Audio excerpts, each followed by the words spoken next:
Hello, and welcome to My Xbox and Me, episode 245. I am one of your hosts, MC Fixer, alongside the one and only, Too Fresh Crash. That is me. How are you, Crash? You good? I'm doing good.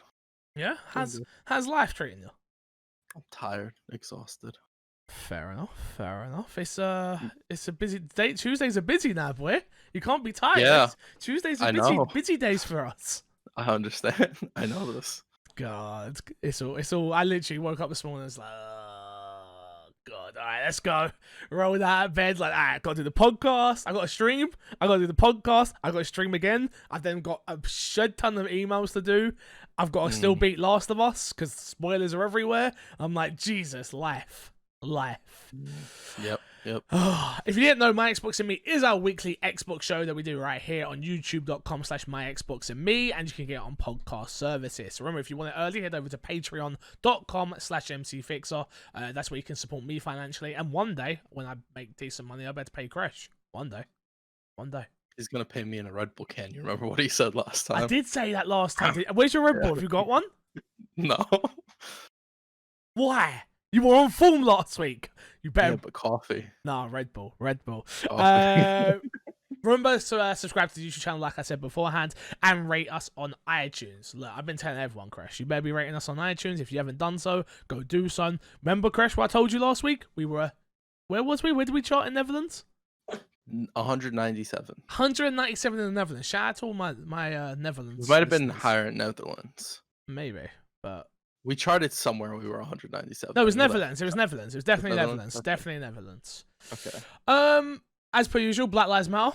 If you don't remember it, I'm not gonna let you forget. There's also a lot more going on right now, if we're being honest. Obviously, the Black Lives Matters movement is still important to me, something I'm gonna keep talking about.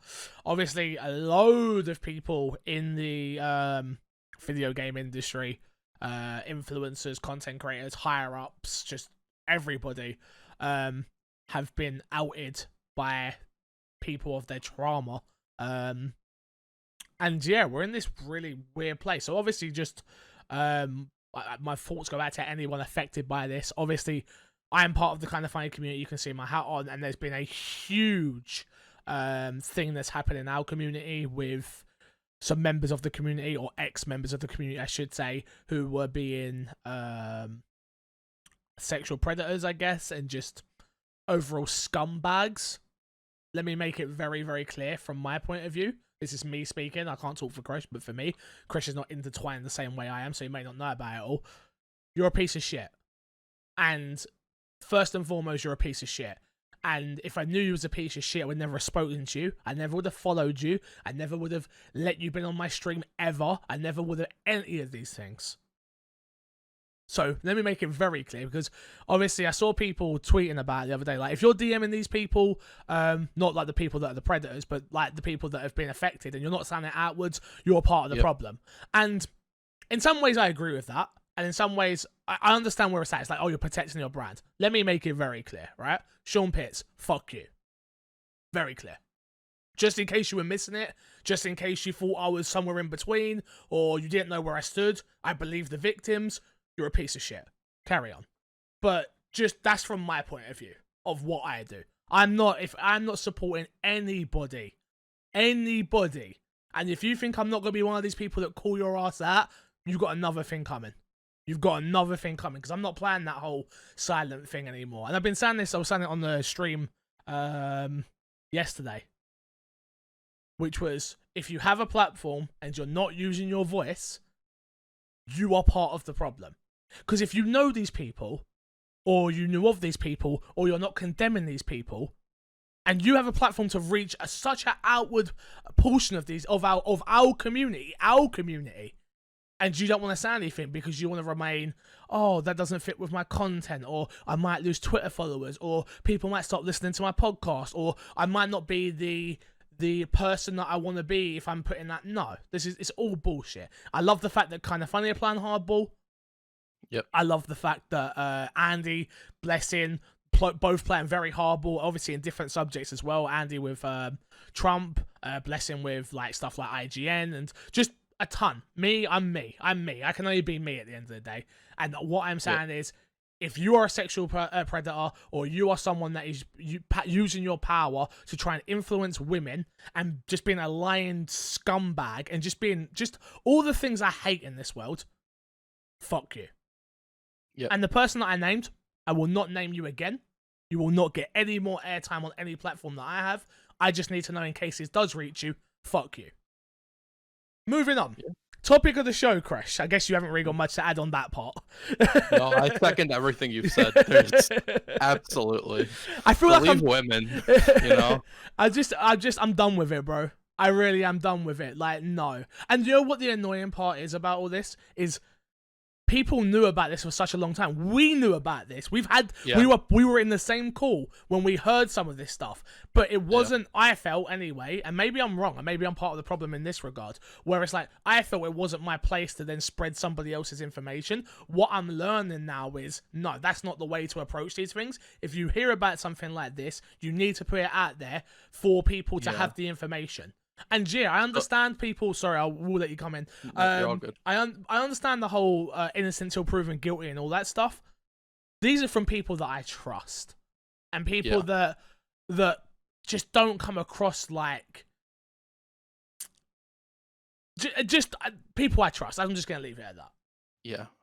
A lot of times with a lot of these stories, also, if you've been keeping up with any of it at all, is like there are multiple people talking about the same person. It's not just one account; it's multiple accounts. Yeah. A lot of these people are predators in multiple ways. They'll do it over and over and over until they get called out. And I think me and Fix were partly complacent in that, in my opinion. 100%. 100%. 1000%. And not that like we knew the ins and outs of anything, because we didn't. But we could have easily been like, hey, this person's a scumbag, be careful. Be careful around them. And literally just that. Not air anybody's business out, because if somebody doesn't want to come forward, because that a lot of that stuff is traumatic. Some people just aren't ready to come forward and deal with it, and that's fine. But it's also fine whenever they do want to come forward, right? Yeah, no, exactly. Oh, trust me, and that's why I'm playing hardball right now. And not that I wouldn't play hardball if I didn't know, but there's a part of me that feels very responsible in a way of not that it was my fault, but the fact that, again, I didn't use my platform to know when I knew this person was a scumbag, and this person was, and don't get me wrong, not that I was like best friends with this person or anything like that, because I wasn't, but this person was a scumbag, and I didn't go, hey, you're a scumbag and I should let other people know. I've spoken to plenty of other kind of funny best friends that knew about this scumbag. And people that I've spoken to in IRL and stuff like that, and it's just like, damn. And yeah, but just to be very clear, I will never make that mistake again. Never again. So absolutely. Moving on, topic of the show this week, Crash. We've got some real gaming news, some real craziness that's going on in our industry right now. Yeah. Which is Mixer. Microsoft is shutting down Mixer. Mixer will now partner with Facebook Gaming. This one was taken from Xbox Wire, and it says Microsoft has announced it will be shutting down Mixer, and on July 22nd, it will redirect all Mixer sites and all Mixer sites and apps to Facebook Gaming. The news was announced on the Xbox Wire, with Microsoft admitting it became clear that the time needed to grow our live streaming community to scale was out of measure with the vision and experience we want to deliver to our gamers now. End quote. Microsoft has made the decision to transition all of its streamers to Facebook Gaming if they choose, meaning to those who signed exclusive deals, namely Ninja, King Goliath, and Shroud, will be free to return to Twitch or continue on Facebook Gaming. King Goliath has already announced he will join in Facebook Gaming and will be streaming on Facebook Gaming on June 26th, 2020. While it's let me just carry on and then we'll go through it. Oh yeah, I know exactly where you're going through. Gonna go. I think. While it's unclear when Ninja and Shroud will be going, Dextro's Richard Lewis has announced, quote, sources familiar with the deal have informed me that while Facebook did try and negotiate to keep their big partners, both Shroud and Ninja opted out. They have received their full payments as of midnight yesterday, were free to engage in talks with other platforms on game. End quote. Carry on, there is a little bit more we got here.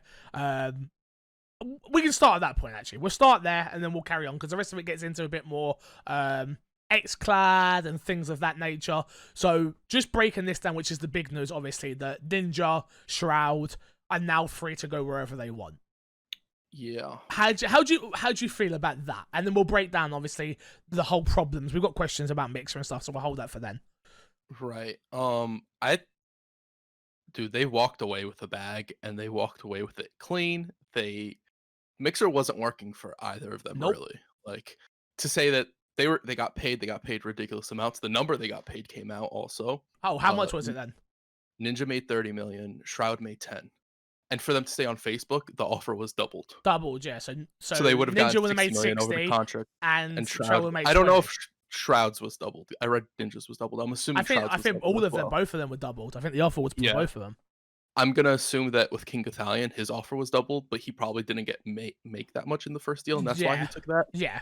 I mean, otherwise, there's no reason not to switch to Twitch. In my thing, I would assume that his money has now become generational money, where like if he got offered maybe $500,000, it's now. I'm not saying that's what he got offered. I don't know the ins and outs of this deal, but let's say he got offered $500,000, he's now made $1 million.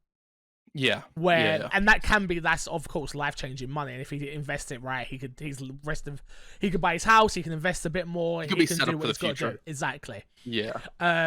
Where with Ninja, it's like the difference. This is going to sound like such a stupid statement, but it's actually true in business, which is there's not a big difference between 30 and 60 million in terms of like what he could do with it. Like he can already invest enough money and make 60 million. Does that make sense? No, that makes sense.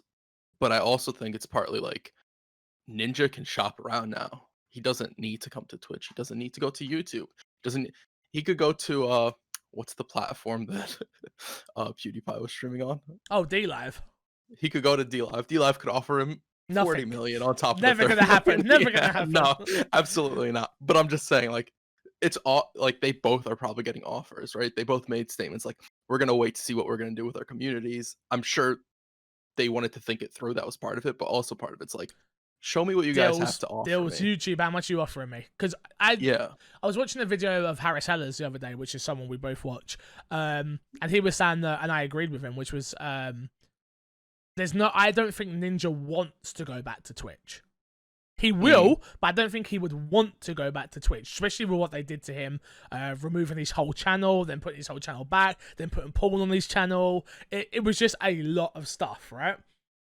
So maybe Twitch have learned from that, and they're going to go, hey, we know we effed up, we know we need to work on this relationship again, but you started here, you should come back here, you now made they're not going to be able to say any of that you made money stuff, but there's plenty enough there for him to go back. He's got 10 million followers on Twitch, I think he has. He still has the most followers. Yeah, I think he still has the most followers. Like, he goes back and plays Fortnite, he's going to go mad. Like, absolutely crazy. Go on. I was going to say, I wonder if for him, it's not necessarily about the money. Now it's where he can sort of like aim the platform sort of to be better for streamers. Again, I think he moved to Mixer, number one, for the money, and number two, because he wanted to put something on his back and build it, right? Yeah. Microsoft clearly made it very clear that, like, well, we're not doing that anymore. Sorry, I'm going to go off on a little tangent. That must be whoever greenlit that deal, whether it was Phil Spencer or whoever, that must be the worst greenlit deals on the streamers. Ewok, King Atharian, Ninja, Shroud, and I don't know any of the others that came over. There was a couple of others. Whoever those were that greenlit those must be the worst money spent ever in Microsoft. Yeah. Absolutely. Absolutely. I don't know what they were doing over at Mixer, but like you spent $40 million on the two biggest streamers and you got them, and then you signed more streamers. You didn't do anything. You didn't make your platform better. You didn't advertise, you didn't fix it. There were issues, people had complaints, but the one thing Mixer had was the community really liked Mixer. It's such a nice platform. Yeah, that's only because it's smaller. Yep. So. Well, I think it's that, and it's just people being narrow-minded as well. My community is really nice. The Kind of Funny community is really nice. Oh, absolutely. And yeah, don't get me wrong. As they get bigger, you're going to have more shitheads. It's how you, and as we're learning, like at the start of the show, it's how you come at. Like now, I will comb. Once upon a time, I would never have combed through my YouTube comments. and deleted like racial or sexist or now delete, block, delete, block. I am combing through. You're not welcome here. You're not welcome here. Like I'm putting you in your own little chamber with the rest of you racists, and you can go and play over there. And I still don't like you, but you're not going to be nowhere near me anymore. No way. I'm not even listening to it. You know what I wish YouTube let you do? Made it so you can let people comment, but that their comment is invisible to everybody. So somebody makes like a racist comment, and then you just mute it, and they can post on all your future videos, but nobody will ever see a comment. That'd be really interesting. I don't know if you can. I don't know like the moderation tools in YouTube, to be honest with you. Yeah, I have no clue.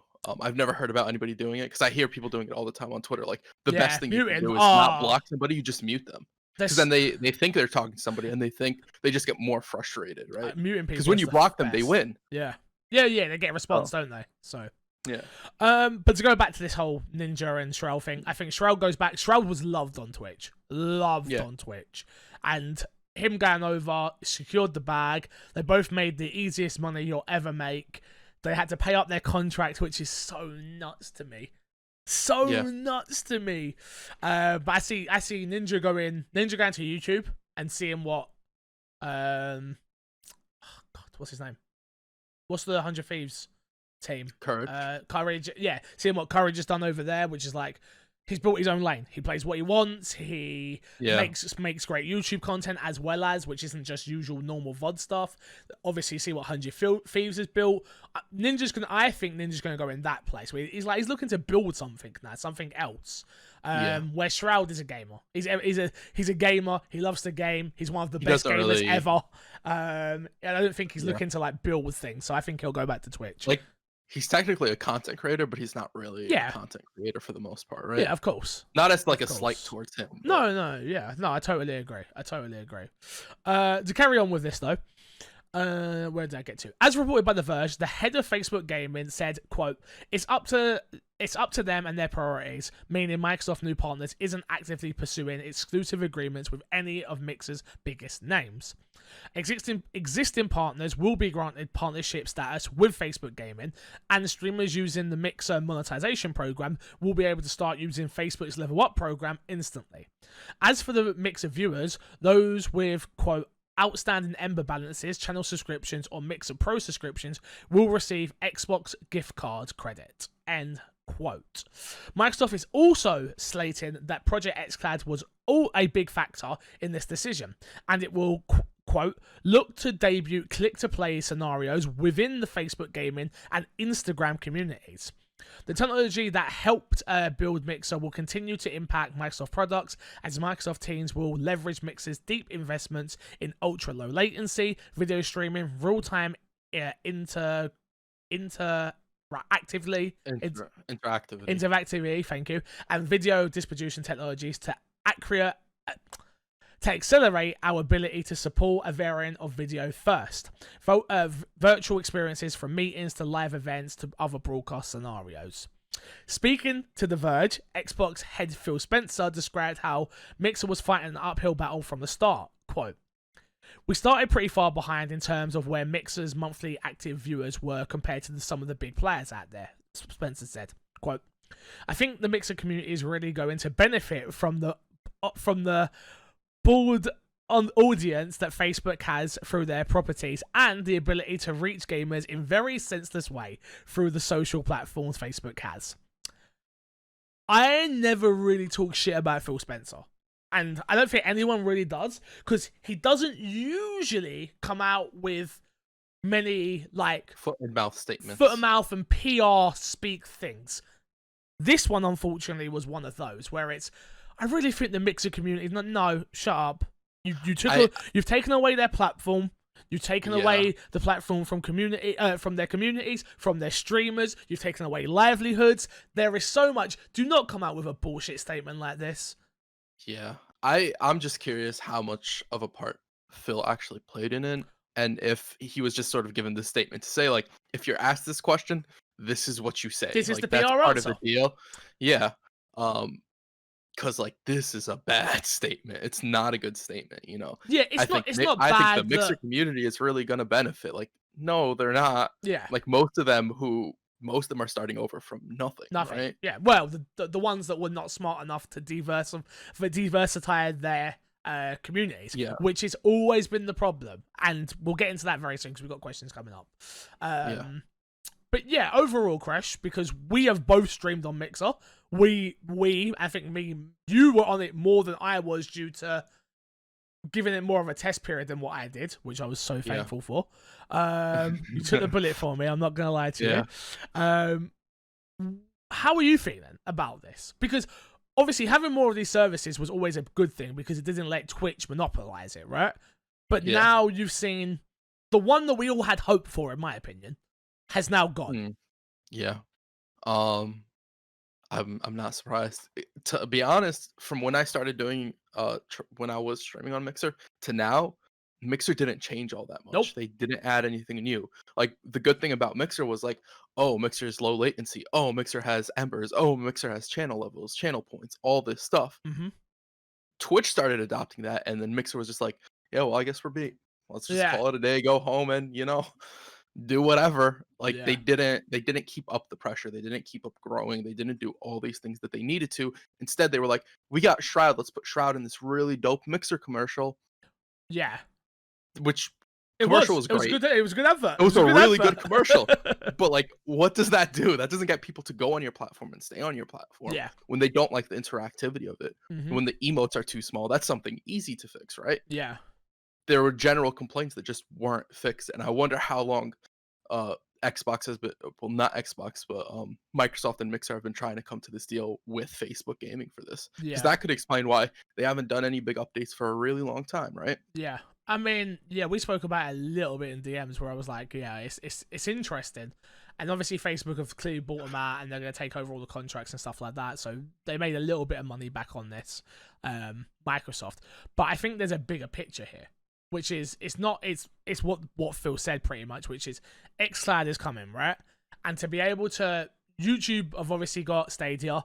It's like, okay, what do Microsoft need? They need somewhere they can go, here's this ad, click this game, you can play it right now.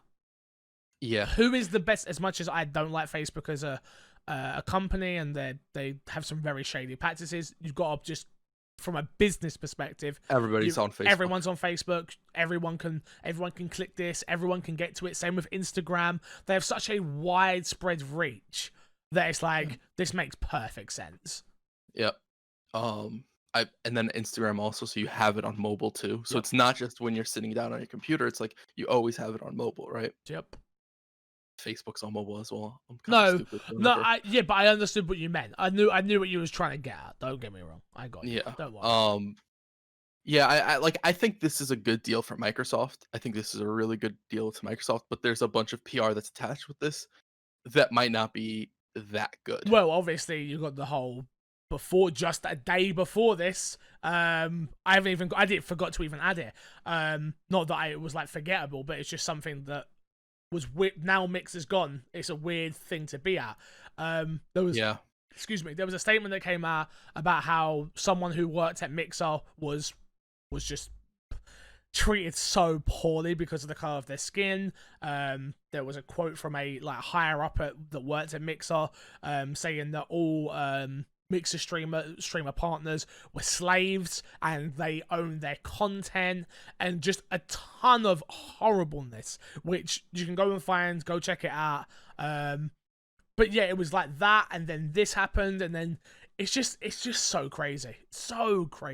Yeah. I do know that the guy that outed it, Millie, what's his name? I wanna Milan Kaylee, he had a meeting with Phil Spencer yesterday. Apparently that meeting went well from what I'm hearing. So hopefully, the problem is like the ramifications of that stuff we'll never see, because now they're no faces inside of Microsoft now, right? Well, yeah, hypothetically, yeah. So, we should have saw the writing on the wall when we saw like Ricari get sacked, and like that whole Mixer they were trying to build. That whole Mixer, like where we do content sort of thing. When we saw that go down, we should have known there was a problem then. That's when we should have known. We talked about there being a problem. It was just like, when are they going to replace them, or when's the shoe gonna drop, right? But then they did nothing for so long that people forgot, right? I completely forgot about all that, and then when this happened, I was surprised for a second. I was like, "Wait, no, No, I'm this not. makes perfect Not at sense. all." Yeah. Yeah. But it's, I feel bad for like people that I know. Do you remember when I would try to go for that job, that job at Xbox, Yeah. and someone now just doesn't have a job, like Yeah. that, Oh, like absolutely. that to me is crazy. My thoughts go out to all the streamers that I've got a couple of friends over there, which people know, who were all partners. They were all doing really well, and they've come over to Twitch, and right now they're doing really well. I'm so worried about them because they got Yeah. that boom right now, and some of them are doing like 100 plus, and some of them are doing just shy of 50, and here, there, and everywhere, right? But they're so lazy in on, oh, I want to be a partner, I want to be a partner, I want to be a partner. And I'm like, if you don't get partner, I wonder what that's going to do to you in a month's time. Like, and Yeah. when everyone stops the gifted subs, everyone stops the giving bits, everyone stops like all of that. And not only them, all the small streamers who were just coming up, who didn't have a Twitch account, so they're not even affiliated yet, and don't have their alerts ready, and don't have their emotes ready, and it's like, did you really not diversify yourself enough? Yeah. And you were a slave. No, I'm not saying that because that's not the right wording. Yeah. You were just in a product of the way society is, where you just buy into one platform, which it just comes with education. No, I like being so tied to any idea or thought. I think is just isn't the move to do. You know, you have to be ready. You have to. Nobody but you and your parents have your best interest at heart, Mm-hmm. and that's Well, true. Like, no, even that I can't agree with. Just you. I can't sit here because No, not everyone has great parents. Not everyone has great parents, correct. so no, You're I can't absolutely even correct. say that. Yeah. You're not wrong. Just like whenever you're told anything, take it with a grain of salt and view it like, what does this affect for me? Not necessarily who's saying it to you, because I Yeah. think that is important. Because I do think people get caught up in the hype or caught up in all this stuff. But people, we've seen it. People will power trip. Every movement that's going on right now is like tied to people power tripping in Yep. some sort of way, right? 100%. If somebody has something over you, they will use it to get the best situation for themselves, whatever they view that best situation is. Yeah. Right. So just be conscious of that and understand like what avenues you have, and just sort of, even if you don't necessarily want to go to Twitch, have Twitch prep that if anything ever happens, you should be able to, if Yeah. you're streaming on Twitch right now, have YouTube prep that if you ever need to, like, you can move over, right? Maybe even Facebook gaming if that's your thing, right? Yeah. Just be conscious of everything, right? I think all options should be on the table. Remember, these are corporations; they're not your friends. Yeah, yeah. And like, dude, do you know how devastated I'd be if this was Twitch? Like, could you imagine if this was Twitch? Yeah, especially like right now, you're on an upward trajectory, right? And like for that to happen right now would be devastating, right? Mate, I don't even. That's why I know what Bob's going through right now, and like other people, other partners over there. I know it just must be. Moving on, Crash. Moving on. Questions this week. I've missed a question on Twitter. I know Squid Girl tweeted me a question. Oh no, it's there. I found it. I'm an idiot. I found it, and I'll do that one first. Okay. Here we go. So we're jumping into Fix This Sack right now. If you don't know, you can email in myxboxandmepodcast@gmail.com, or you can hit us up on Twitter with the hashtag MXAM, or you can post in the Discord. Wherever you want to go, the questions are there. Sometimes I forget and won't give you the shout out. Share a Squid says 69 at Share a Squid 69 says, question for the podcast. Thoughts on Microsoft ending Mixer? How will this affect the Xbox Series X? And do you think this will affect Microsoft's relationship with the community as a whole? So, that's a really good question, if I'm being honest, because how will it affect the Series X? Not at all. I don't think streaming was big enough on Mixer, or anyone really cared about it on their Xbox for it to really matter. I still think there'll be a Twitch app. I think the Twitch app might actually get some love now and actually get updates and stuff like that now that Microsoft are out of the game. Maybe. Or do they stop doing the Mixer app and they're just like Facebook gaming app, and Twitch app still gets the short end of the stick? No, because I don't think that Microsoft don't make the Twitch app. Twitch make the Twitch app. I think Twitch will now be more incentivized to make a good Twitch app on Microsoft products. Got it. But the main question here of what I found was interesting was the Microsoft as a whole, because Microsoft in this realm now are becoming like Google in a way when it comes to these things. Mixer, Zune, there's a few others that have come up now where they take a really big half step in and then pull away really quickly when it doesn't work out quick enough. So I'm a little bit worried, Crash. Was it a quick step out? What, Mixer? Yeah. Yeah, you can't sign the biggest streamers. You can't sign the biggest streamer in the world and in less than a year dissolve the company. Right, but they were a streaming platform and putting money into it long before that. I don't disagree, but you didn't really get any media hype until Ninja came. Okay, at all. Fair. Like, you got nothing. Like, did they really think Ninja was going to come over and bring over, like, 100,000 people regularly? Did they think that? Yeah, because they don't understand streaming. Most people who don't understand streaming don't get it. Most of the people at higher ups at Twitch probably don't understand streaming. And if anything were to happen, yes, absolutely. Okay. I don't think they'd be able to regain it, right? I think Twitch is probably the most understanding of streaming, but I don't think Twitch necessarily gets it either. I think Twitch is just super beneficial. They were the platform that it happened on. I don't know if I agree, but because I feel like they've been doing it long enough with Justin TV and stuff like that. That's why I feel like I didn't panic when it came to when Ninja left, because they were, as much as they were the industry lead, they knew that like, we're not paying you 30 million, because there's no way Ninja didn't go, hey, they're gonna give me 30 million. How much will you give me? Okay. No, you're correct, but then why do you start signing streamers to contracts after that if you're not worried? No, because I think that's the streamers saying, hey, because when the market opens up, that's Twitch have to be reactionary to it. That's not them going, we want to do this. It's a fact of, if I offer you £50 for this podcast and someone else offers you 100 and I need you, I have to offer you 100. I don't want to, not even thinking about it. I have to offer you that. I need to make up a fake podcast. Got it. This podcast trying to pay me £1,000 an episode. Folks. Good luck, Fresh. Have fun. Have fun. Party chat. Go bring it back with Ross. They're offering you £1,000. Go bring it back. For me, it's the Xbox community as a whole, I think, is the thing that worries me more. It's the racism stuff, along with destroying a load of people's lives. Especially as a streamer, that's something I can sympathize with. As someone who definitely does have those moments every day where I go, my job tomorrow, I could wake up tomorrow and my job's done. I don't have a job. I don't have I've been doing this so long that I have no retirement money, because I've not made any money for such a long period of time that I've not been able to put any money away for retirement. I have no retirement money. I have no. I know you guys do like a 401k, right? That's the thing over there. There's different stuff you could do. As far as I understand, I don't really. It's like, knowing now I'm at a point where, and that's if it stays, I'll be able to look into trying to get a private pension. But I'm almost 30.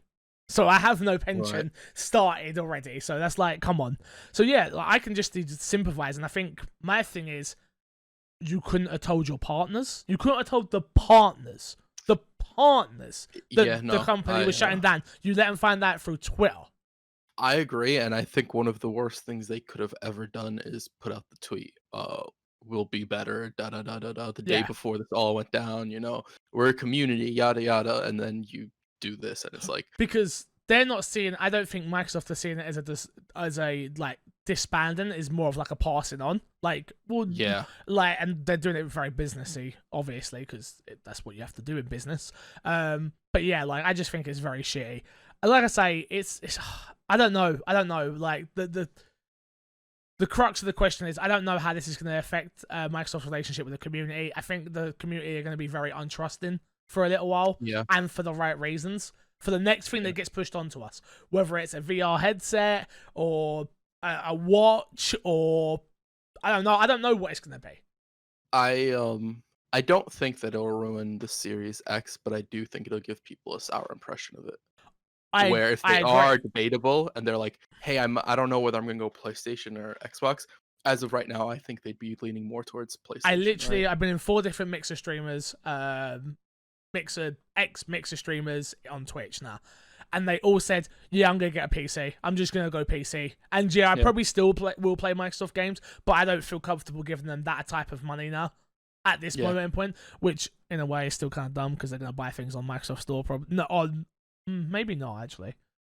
No, because you don't technically pay for Windows though, right? You don't really buy a Windows anymore either. No, when you buy the PC, it usually comes bundled with Windows. Unless you're building your own, then you'd have to buy Windows. But even then, there's probably like something that'll come bundled, like a motherboard or something. Like I just think a lot of people are going to figure it out. And yeah, I mean, for me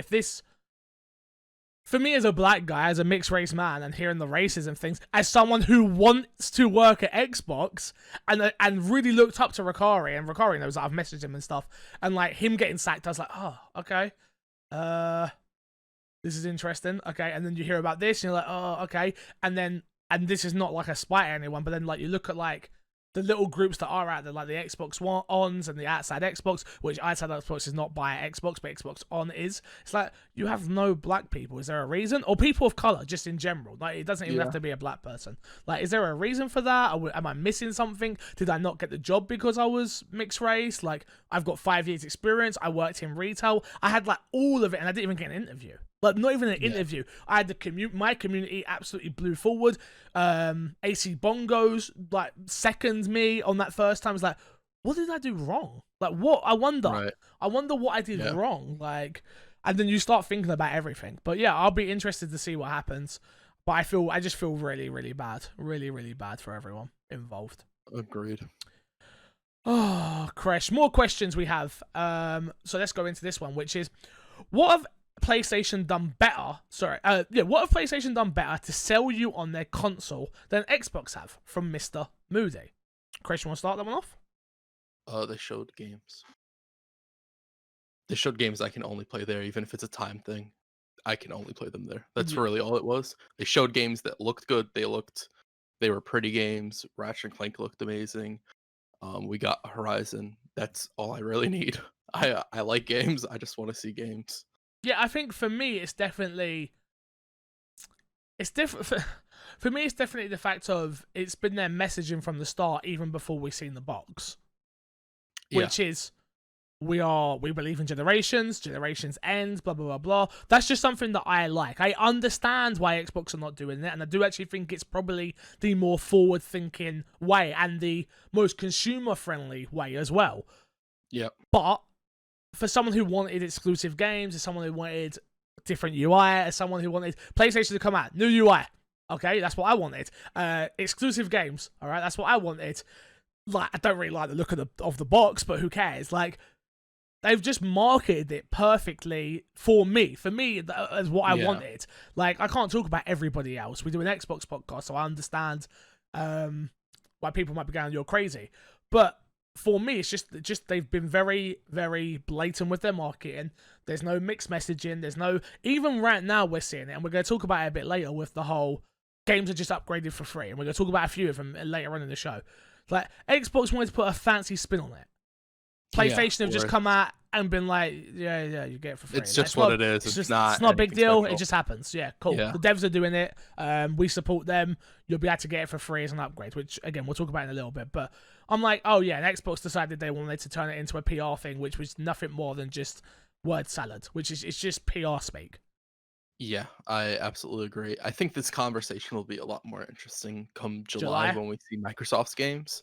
And whatever else they plan on showing, if they show Lockhart, all that stuff, I think it'll be a lot more interesting then. Because I really do think that the more time goes by, the more the chips are getting stacked against Microsoft, where they really do have to put up and show on in July on what games they have, whatever they're going to do. Are they going to show xCloud?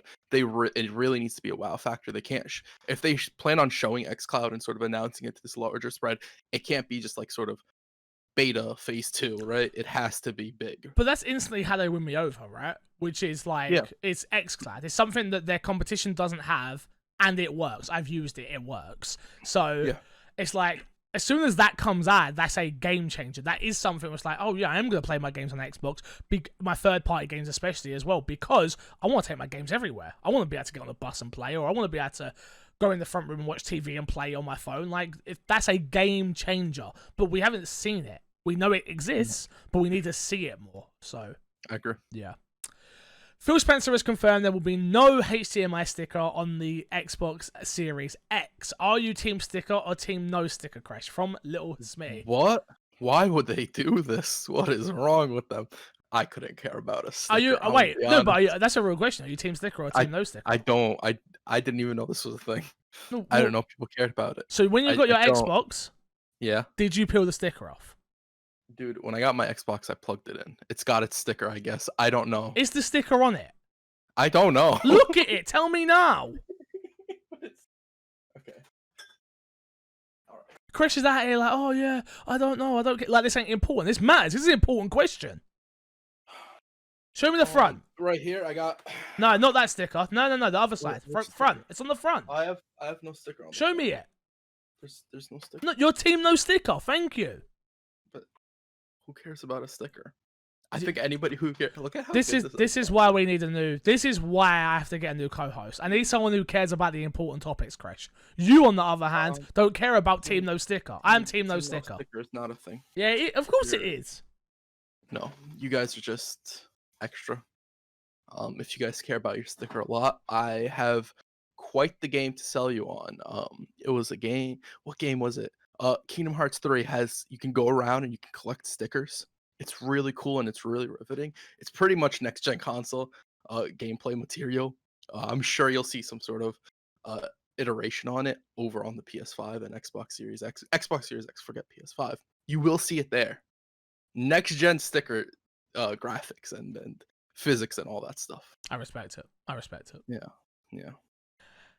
Moving on. To plug it back in. That's not my fault. I just wanted to know. I just wanted to know. You wanted to just be like, I don't know. You have to. I didn't know. I didn't care. Give the people what they want, Chris. Give the people what they want. Next up, what is the most valuable lesson you have learned from a game? What game could you write a master thesis. Again, you act like I went to uni, Ben. Jesus. Master thesis on what would be your talking points? Who is your favorite sub and why is it Canada? Chris, you want to start off? Like, what's been your most valuable lesson you've learned from a game? Use the dodge mechanic. You're an idiot. What?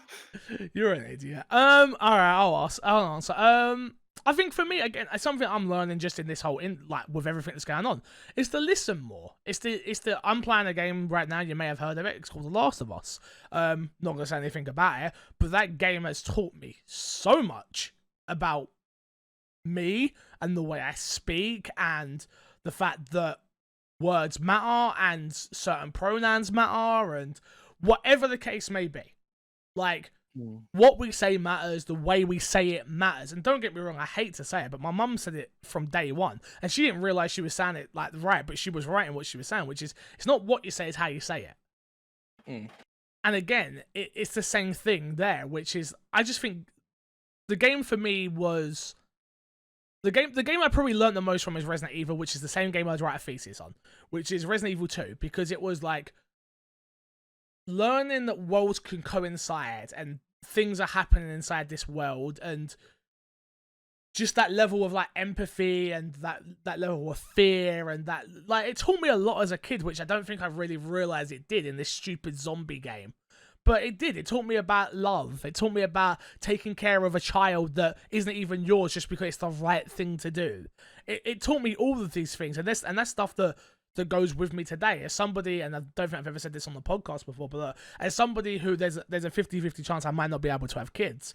I don't think there was due to I have a thing called I have a chromosome that's on the wrong side, so there's a very high chance that when I decide to have a child, there will be a higher rate of miscarriages or my child being disabled.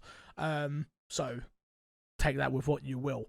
But for me, it's just like learning, like, oh yeah, like Sherry. I know it sounds so stupid, but like Sherry, like Claire takes Sherry on, like takes her under her wing. Her mum's not a good person, and she has to get her out of this lab. And I know that all sounds so cheesy and dumb, and it is. But when you really drive down on some of the points, and if you apply it to your own life, it's like I sort of sit back and go, could I take on somebody else's kids? Yeah, if I want a kid bad enough, yeah. And I know Haley does too, but I could definitely adopt. And I do think like Resident Evil definitely probably helped with that, even for me to come around on my mind on that. For me. But yeah, I don't know, that, same with God of War. Like, I know this is not a PlayStation podcast, but like the whole teaching your son something, but God of War sort of taught me as well, like you can be hard, but you do need to learn to be soft as well. You can't just be boom, boom, boom, boom, boom on someone. Like, everyone learns differently, and you have to approach everyone differently as well, so. Yeah. I also think that's something that we're sort of learning as society in general right now, right? Because if you look at a lot of the older generations, it is very much so. A lot of the times it is you beat something into somebody, right? Yeah. Not necessarily physically, but no, yeah. sometimes, just sort of like over and over and over, and you punish them when they make a mistake, right? Yeah. You don't necessarily explain to them how they made the mistake and how they can be better. It's just, you made a mistake, fix it. Yeah. So yeah, I agree with that. Yeah, the game I'd write a thesis on would be Resident Evil 2, for all the things I just said. My talking points would be how a game could just can expand my mind to realizing that this is a living, breathing world. That's sort of where I'd come at the angle from. Because I do think that whole zapping system, again, it's not in the second game, which the remake, which upsets me so much, but the fact that these are two lived-in worlds, I think that was like everyone's biggest problem with the remake, right? Which was you got an A and B story, but they never really go far enough to coincide and really matter. Where certain stuff that doesn't happen in the A or happens in the A will also happen in the B for just sort of like gameplay reasons. So no matter what start you got the best bits in both, right? Yeah. But yeah, so that's just it for me. And who's my favorite sub? Right now, Hajil. Gifted like 350 subs. So well, I'm sorry, Canada. Fixes. I can't blame you for that one. I don't look at Canada as a sub. I look at him as a mod. He's part of the team. He's part of the foundation of what my channel is. Without Canada, I don't know. Honestly, on a day-to-day basis, without Canada, I don't know what I'd do.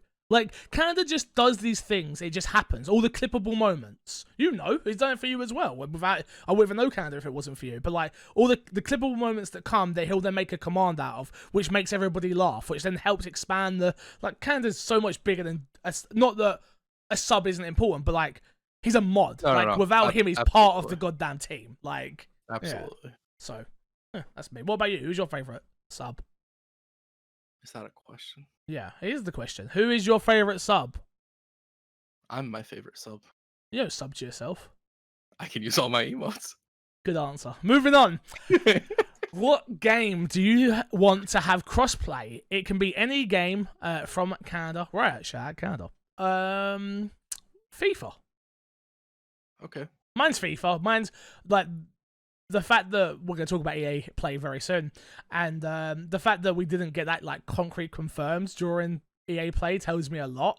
They have said they're working on it and stuff like that. But yeah, I'm doing FIFA Fridays now every week, and there's people that are on PC and people that are on PlayStation. Like, I want to play, and I'm like, I just can't. And it just seems so... If we've got the biggest game in the world, which is Fortnite, has it, and then the second biggest, which is Minecraft, has it, why hasn't FIFA got it? Like, just to me, it's just... That's the game I want to have crossplay. Yeah. I don't want to have to convince my friend Mickey to buy an Xbox anymore just so I can play the one game with him every year. Yeah. So he can buy whatever system he wants and we can still play. That'd be dope. Yeah. For me, it'd be Destiny. We've talked about it before. It's coming. It'd be easier to do raids and all that stuff. Yeah. They've talked about it a lot. Well, they said it's coming, didn't they? They've confirmed it. They said that they're going to be working on it for release next year. So at least it's confirmed. It's working on it and coming. I'll see it. I'll believe it when I see it. When I have it on my hands and I'm playing it with somebody who's on PlayStation, somebody who's on PC, and somebody who's on Switch, then I'll believe it. Fair enough. Destiny isn't confirmed for Switch, but I'm confirming it here. We got Apex, so why not? True.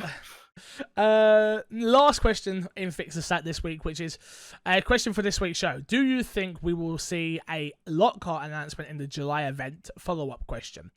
Do you think the Lockhart what do you think the Lockhart will consist of? Will it be a digital-only version, or do you think it will have a disk drive but lower spec machine? And lastly, what do you think the price point will be for the Lockhart? From El Dozo. So 3 questions there. Crash, number 1, will Lockhart be at the July event? Yes, it will. Yeah. Like I think that's if it's a real thing, it will be at this event. Mm-hmm. And if it's not, I think they fumbled it. Yeah, I think it needs to be there, especially after Sony showed that. Oh, we have a smaller diskless version, right? Yeah. Yeah. What's the next question?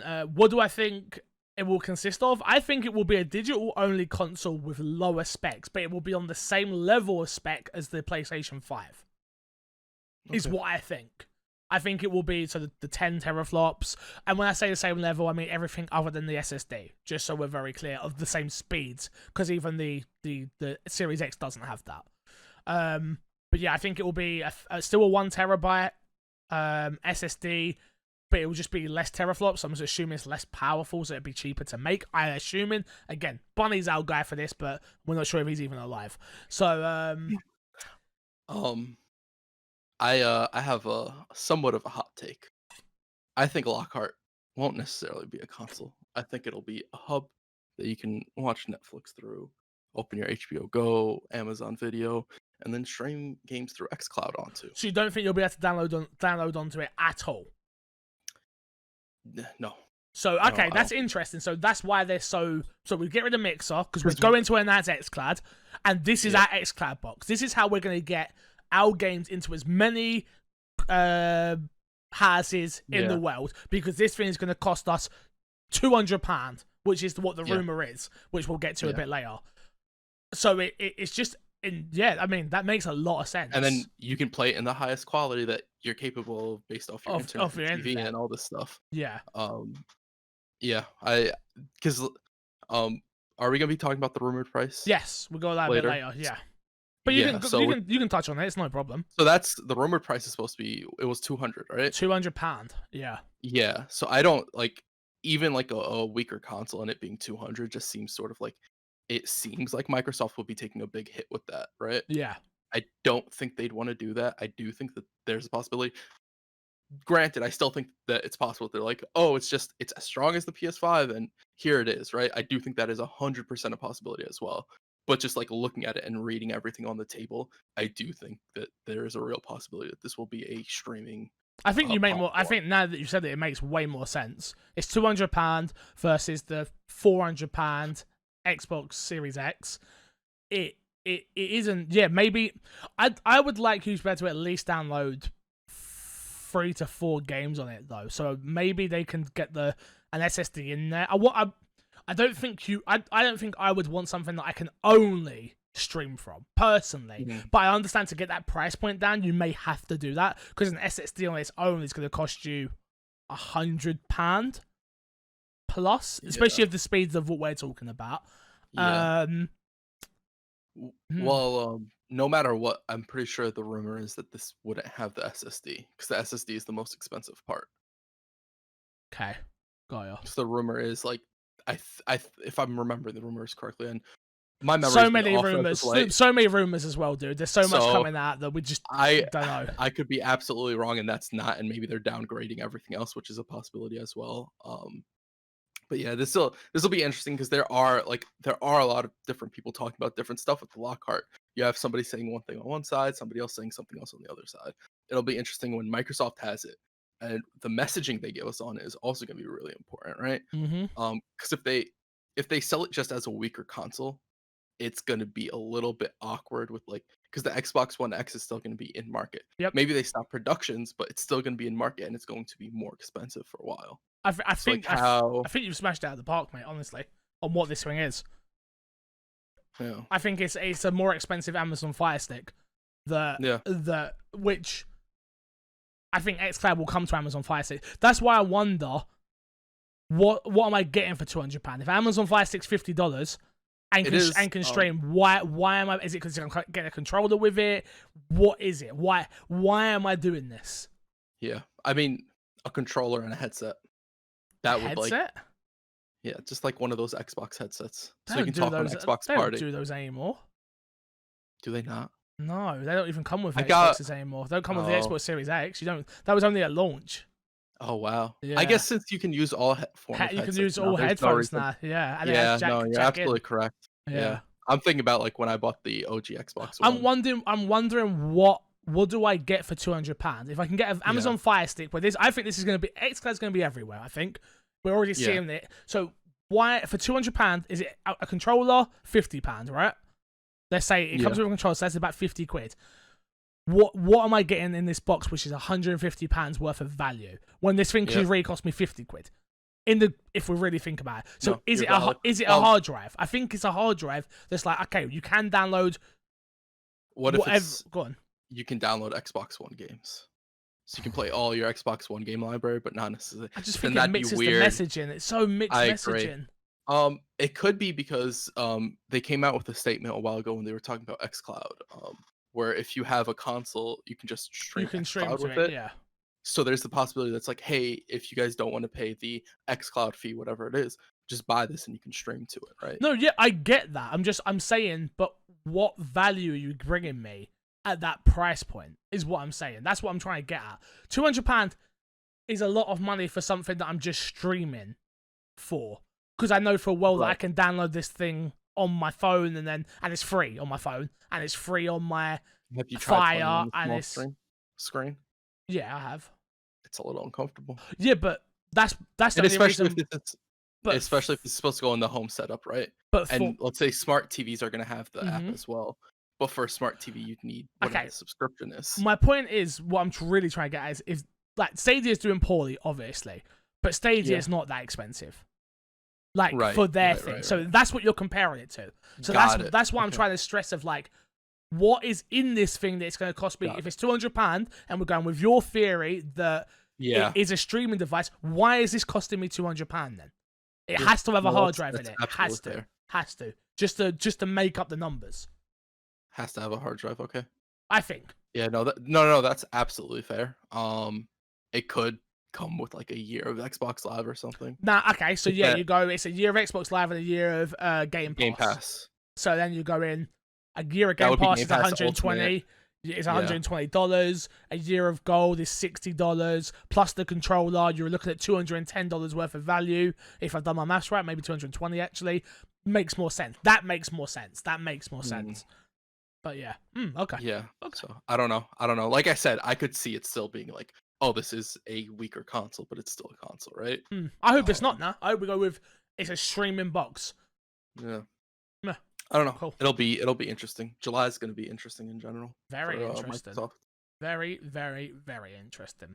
Chris, let's get into what's been in our box this week, dude. Yes. And we'll start with, don't talk about this week's games, like what we did. Okay. Don't talk about that game, but we'll talk about what we've been playing other than that, and then we'll hold that for the segment. All right? Okay.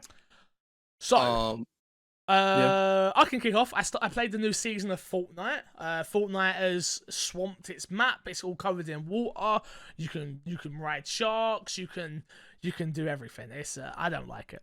I'm back to not liking Fortnite. You don't like it? I don't like it at all. I'm gonna be real with you. I haven't seen that many people that hyped about it. I dislike the fact that I dislike the game now. Again, I would. It's too slow. I didn't realize how slow Fortnite is. Yeah. Oh, Fortnite's very slow. Yeah. Which makes sense why you liked it in the beginning and you don't like stuff like Apex. Is because Fortnite's like, you build, somebody shoots you. They're not necessarily even hitting you. They're just destroying the wall in front of you and you can just rebuild it, right? I don't even mean just that, though. I don't even mean just that. I mean, it's slow in its mechanics. It's slow in its build up to fights. It's slow in its player base. It's filled with bots. I'm dying to bots. There isn't enough players in the map.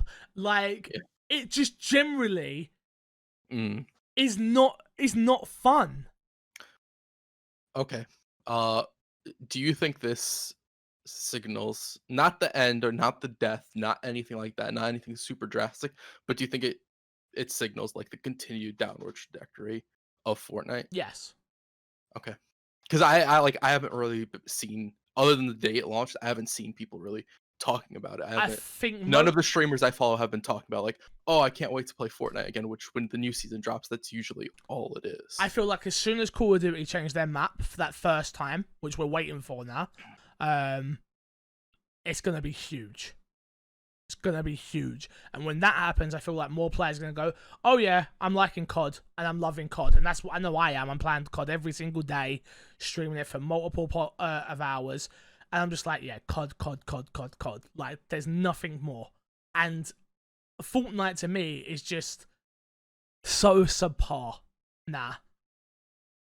Yeah. Okay. But that's just my first impressions. I didn't care about the Jason Momoa skin. Can I be honest? That skin did not do him justice. I saw that. I'm like, is that a skeleton version of Jason Momoa? He's not very buff. No. But yeah, playing COD, and yeah, that is it. That's actually all I've been playing because I got my Last of Us code, so I've been playing that for the remainder of the time. What about you? What have you been playing? Smite. Are you back on Smite? See the new? I didn't add the DLC that got announced. Dude, I watched it live. I watched it live, and I was like, Chris is gonna be so happy. I saw that. Ben sent it to me in a text, and I saw that. And before that, I saw oh man, why am I forgetting the studio? High Res, but I forget they Titan Forge. Yeah. Titan Forge tweeted out, "Oh, we're gonna be at game Summer of Games. Summer of Games thing, yeah. Summer of Games. We're gonna be there, dev interview, all this stuff." I'm like, oh, they're just gonna probably say some cheesy stuff, whatever. I don't care about it. And I was at the house at the time, so either way, I was busy. I couldn't watch it. Yeah. Ben texts me and he sends me a text of the news, and I'm like, why is he sending me like this meme troll ass ish, right? And I click on it, I'm like, oh no, it's really happening. I was actually like genuinely excited for that. Yeah, I'm sure. So you're enjoying Smite again, I assume. Yeah. A lot of times I'll like unwind at the end of the night. I'll hop on with Ben and stuff, and we'll play Smite. So fair enough. Yeah. Anything else you've been playing? Some more Warframe a little bit. Not coming back to COD. I can't even play Apex right now. It's just BRs in general. I'm just tired of them. Fair enough. The realism mode's so good though in COD. I don't like realism mode. You've not played it? No, I don't. And get in Call of Duty in general. But like, it takes away the contracts. It just makes you play so much differently and communicate so much more. It's so fun. I really like it. Do you die quicker in the realism mode, or is it the same time to kill? No, it's a little bit quicker, but it's not that. It's not like. It's not. I don't think it's that noticeable. Like, honestly, it's more noticeable because you're not seeing your shield go down as much, so you're not noticing your shields going down. So people keep forgetting to re-shield and things like that. Got it. Yeah. Maybe I'll try it out. You should. You definitely should. Crush, this is your segment, mate. This is all you. This is all your segment. So I don't know how you want to do this. I don't know how you want to intro it. I don't know how you want to ask me did I play my game. You take it. This is on you. Go. Fix. New this next week on Xbox from June 23rd to June 26th. We're gonna get to that in a second. But before we get to that, did you play your game from last week? I like the segue. He did a great job. I just want to let you know, without the Red Bull, still did a great job. Proud of you. Okay. Very proud of you. Very proud of you. Thank you. I did not. I wasn't able to. I didn't get a code. I couldn't get a code for session, unfortunately. And with Last of Us being that, I just generally... I was so excited that I got my code for Last of Us from PlayStation. PlayStation usually ignore me for everything. And Last of Us is obviously a game that I'm super anticipating. So I haven't. I put 20 hours into Last of Us over the weekend. I didn't get a chance to play session. I'm sorry. I get a segment. You're like, Crush, here's your baby. You got this segment. It's yours. Do with it what you please. And we make rules for the segment. We're going to pick a game, play said game. Fix even makes sure, like a few days ago, like, you played your game, right? I'm like, yeah. That's because I didn't play mine. I did play my game, Fix. And today you come. Okay. Yeah, I guess. Well, Crash, did you play your game? I guess I did. Yeah, I guess. Well, what game was it? Just for people who don't know. Disintegration. Yeah. We got sent a code. Yep. I played it. It's a different game, Okay. right? It's an FPS and all that stuff, and I was expecting that, but it's very much so a tactical game. It's Okay. like an FPS. XCOM is like the closest thing I could say, where it's not turn-based, it's all like real time where pieces are consistently moving. Okay. But it is like, oh, you're gonna want to send your units over here. You're gonna want to use these abilities because they have abilities on cooldowns, and it's very much so you are the eye in the sky. And at least with the upgrades I had while I was playing, I myself didn't do crazy amounts of damage. I had to mark people like, oh, team, focus on him. Use your abilities over there to stun the people over there and So slow the people down over there. is it top down then? You're in a graph cycle is what they call it, and so you're Okay. flying around and you have guns attached to the thing as well. So you can shoot, Oh. but it's still you're given like this tactical advantage, which is really cool and it's really different. And I imagine for some people it'd be a little bit off-putting. I liked what I experienced, and it's like I do need to play more of it to get a firm grasp on whether it's really good or not, right? Yeah. Because it is so different, and it is something that felt very new and unique. It did feel different, very different from anything I've played in terms of a first-person shooter, right? It was weird because it gave me XCOM vibes, but it's nothing like XCOM. Okay, that actually sounds very interesting. I've also got a code. I haven't played it yet. Do you think you'll play it more before the end of the year? Do you think you'll try and beat it for Game of the Year talk, or not to that caliber? Yeah, I want to beat the game. I do think it's one of the better games I played this year. I don't know if it'll be in the Game of the Year talk. Yeah. I do want to say it has a multiplayer mode. Didn't get to play the multiplayer mode. I sat in a queue for like 10 to 15 minutes. Oh, damn. Yeah, so I don't know if there's server issues going on right now, or I don't know if there's no not one's enough playing. people playing. Oh. Yeah, so that was a little disappointing because I also looked up IGN had their stuff, and so I looked at some of their multiplayer videos, and I'm like, the multiplayer seems kind of like hectic, but it seems a little bit fun, right? Okay.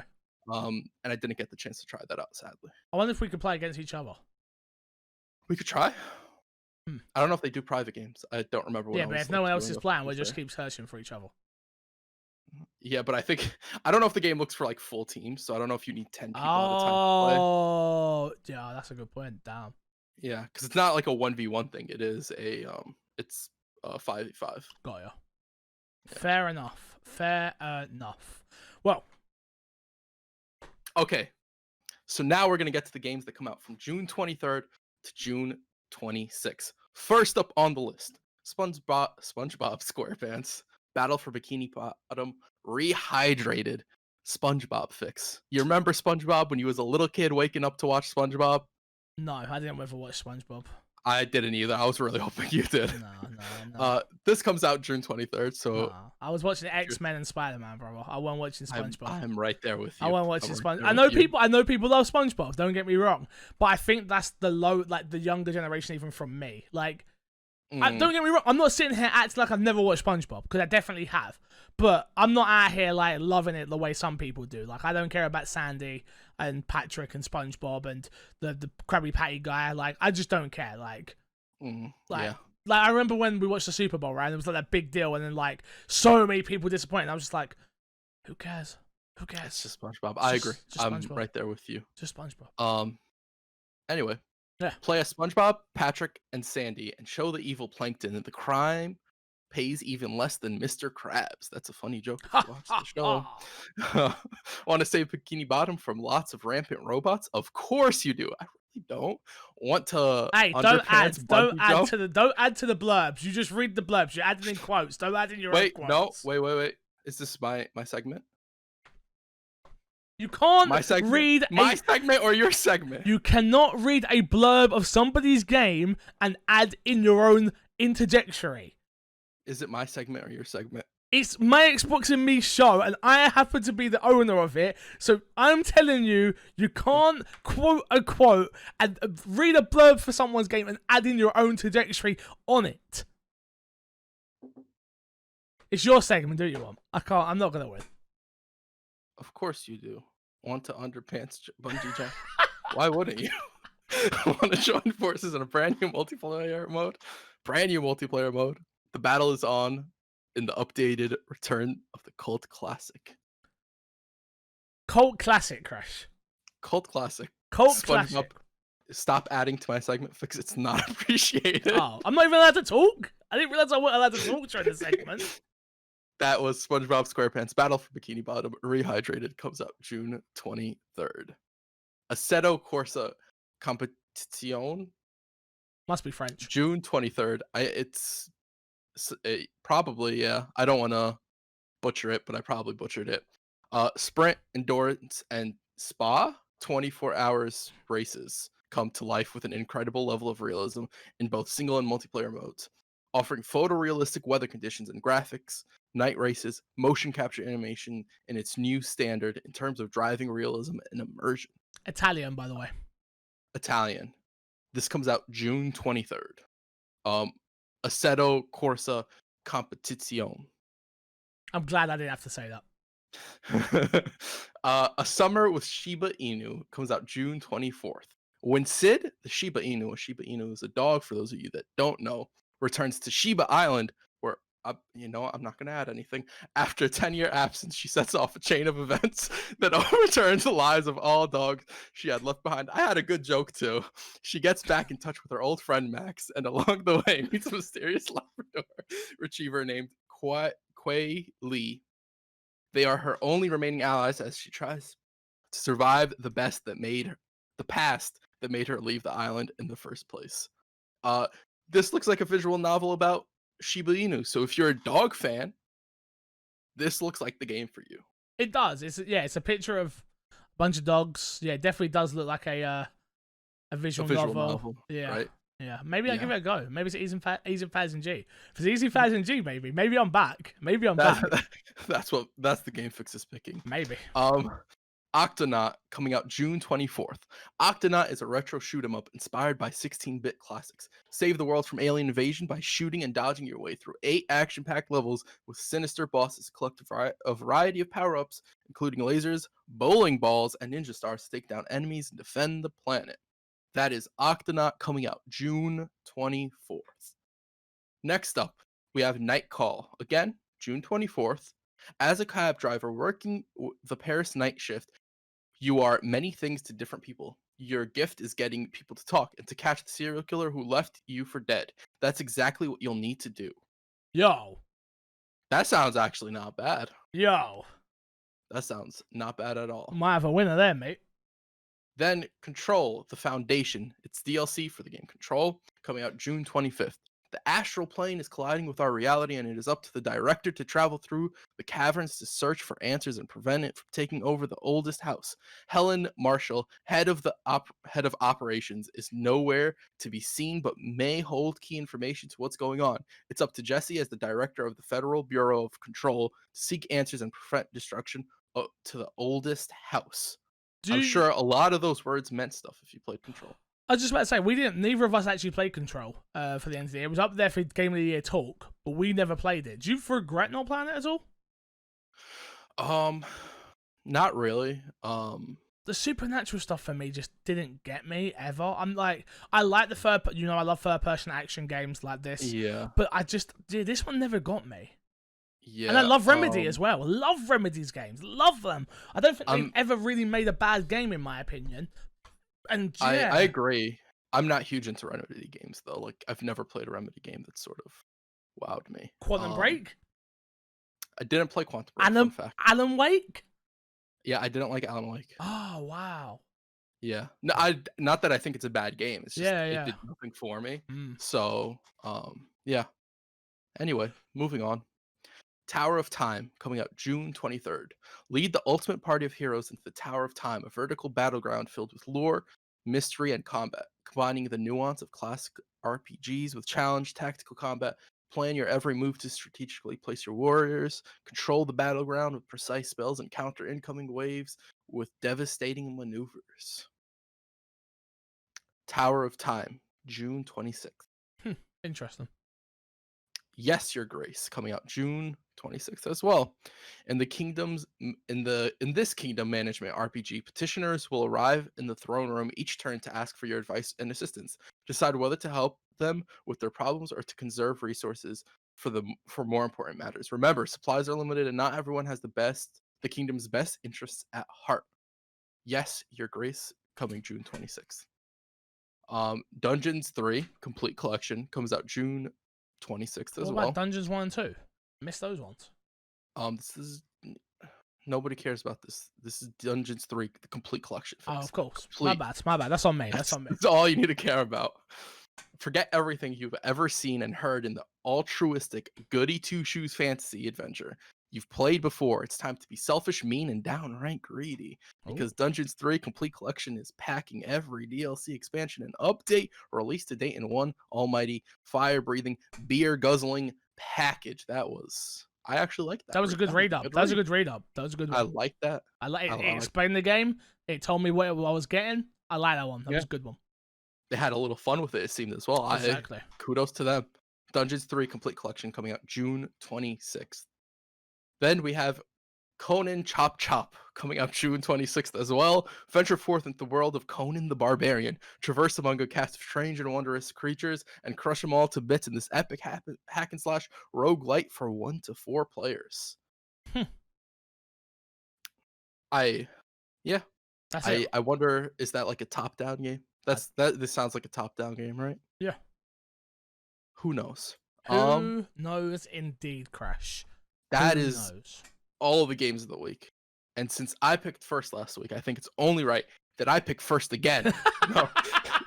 Fix, I'll give it to you. I want to go with Nightcall. I want to go with Nightcall. A cab driver working in Paris, night shift.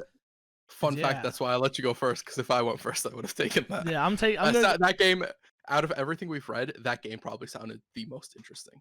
I'm going to go with Nightcall. Okay. Yeah. What about you? What are you going with? Okay. I'm torn between two. I like the sound of Yes, Your Grace. Okay. But I also like the sound of Dungeons 3 Complete Collection. And I don't know which one. So I'm going to let you pick for me between those two, Fix. I think it's going to be Yes, Your Grace. Okay. Yeah? Okay. Yeah. Okay. Well, like we say, like normal, I will reach out to the devs, ask them if they want to be a part of the show.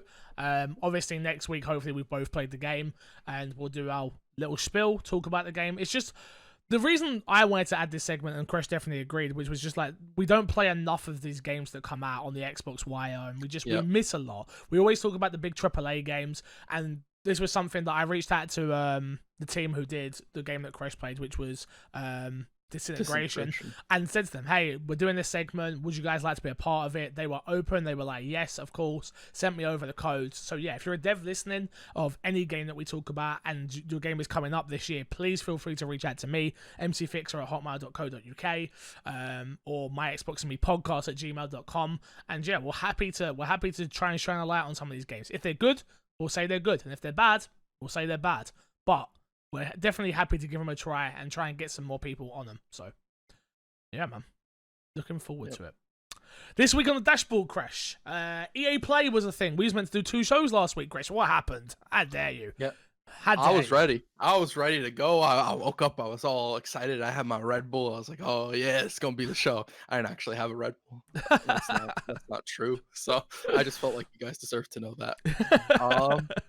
Yeah, the EA show happened.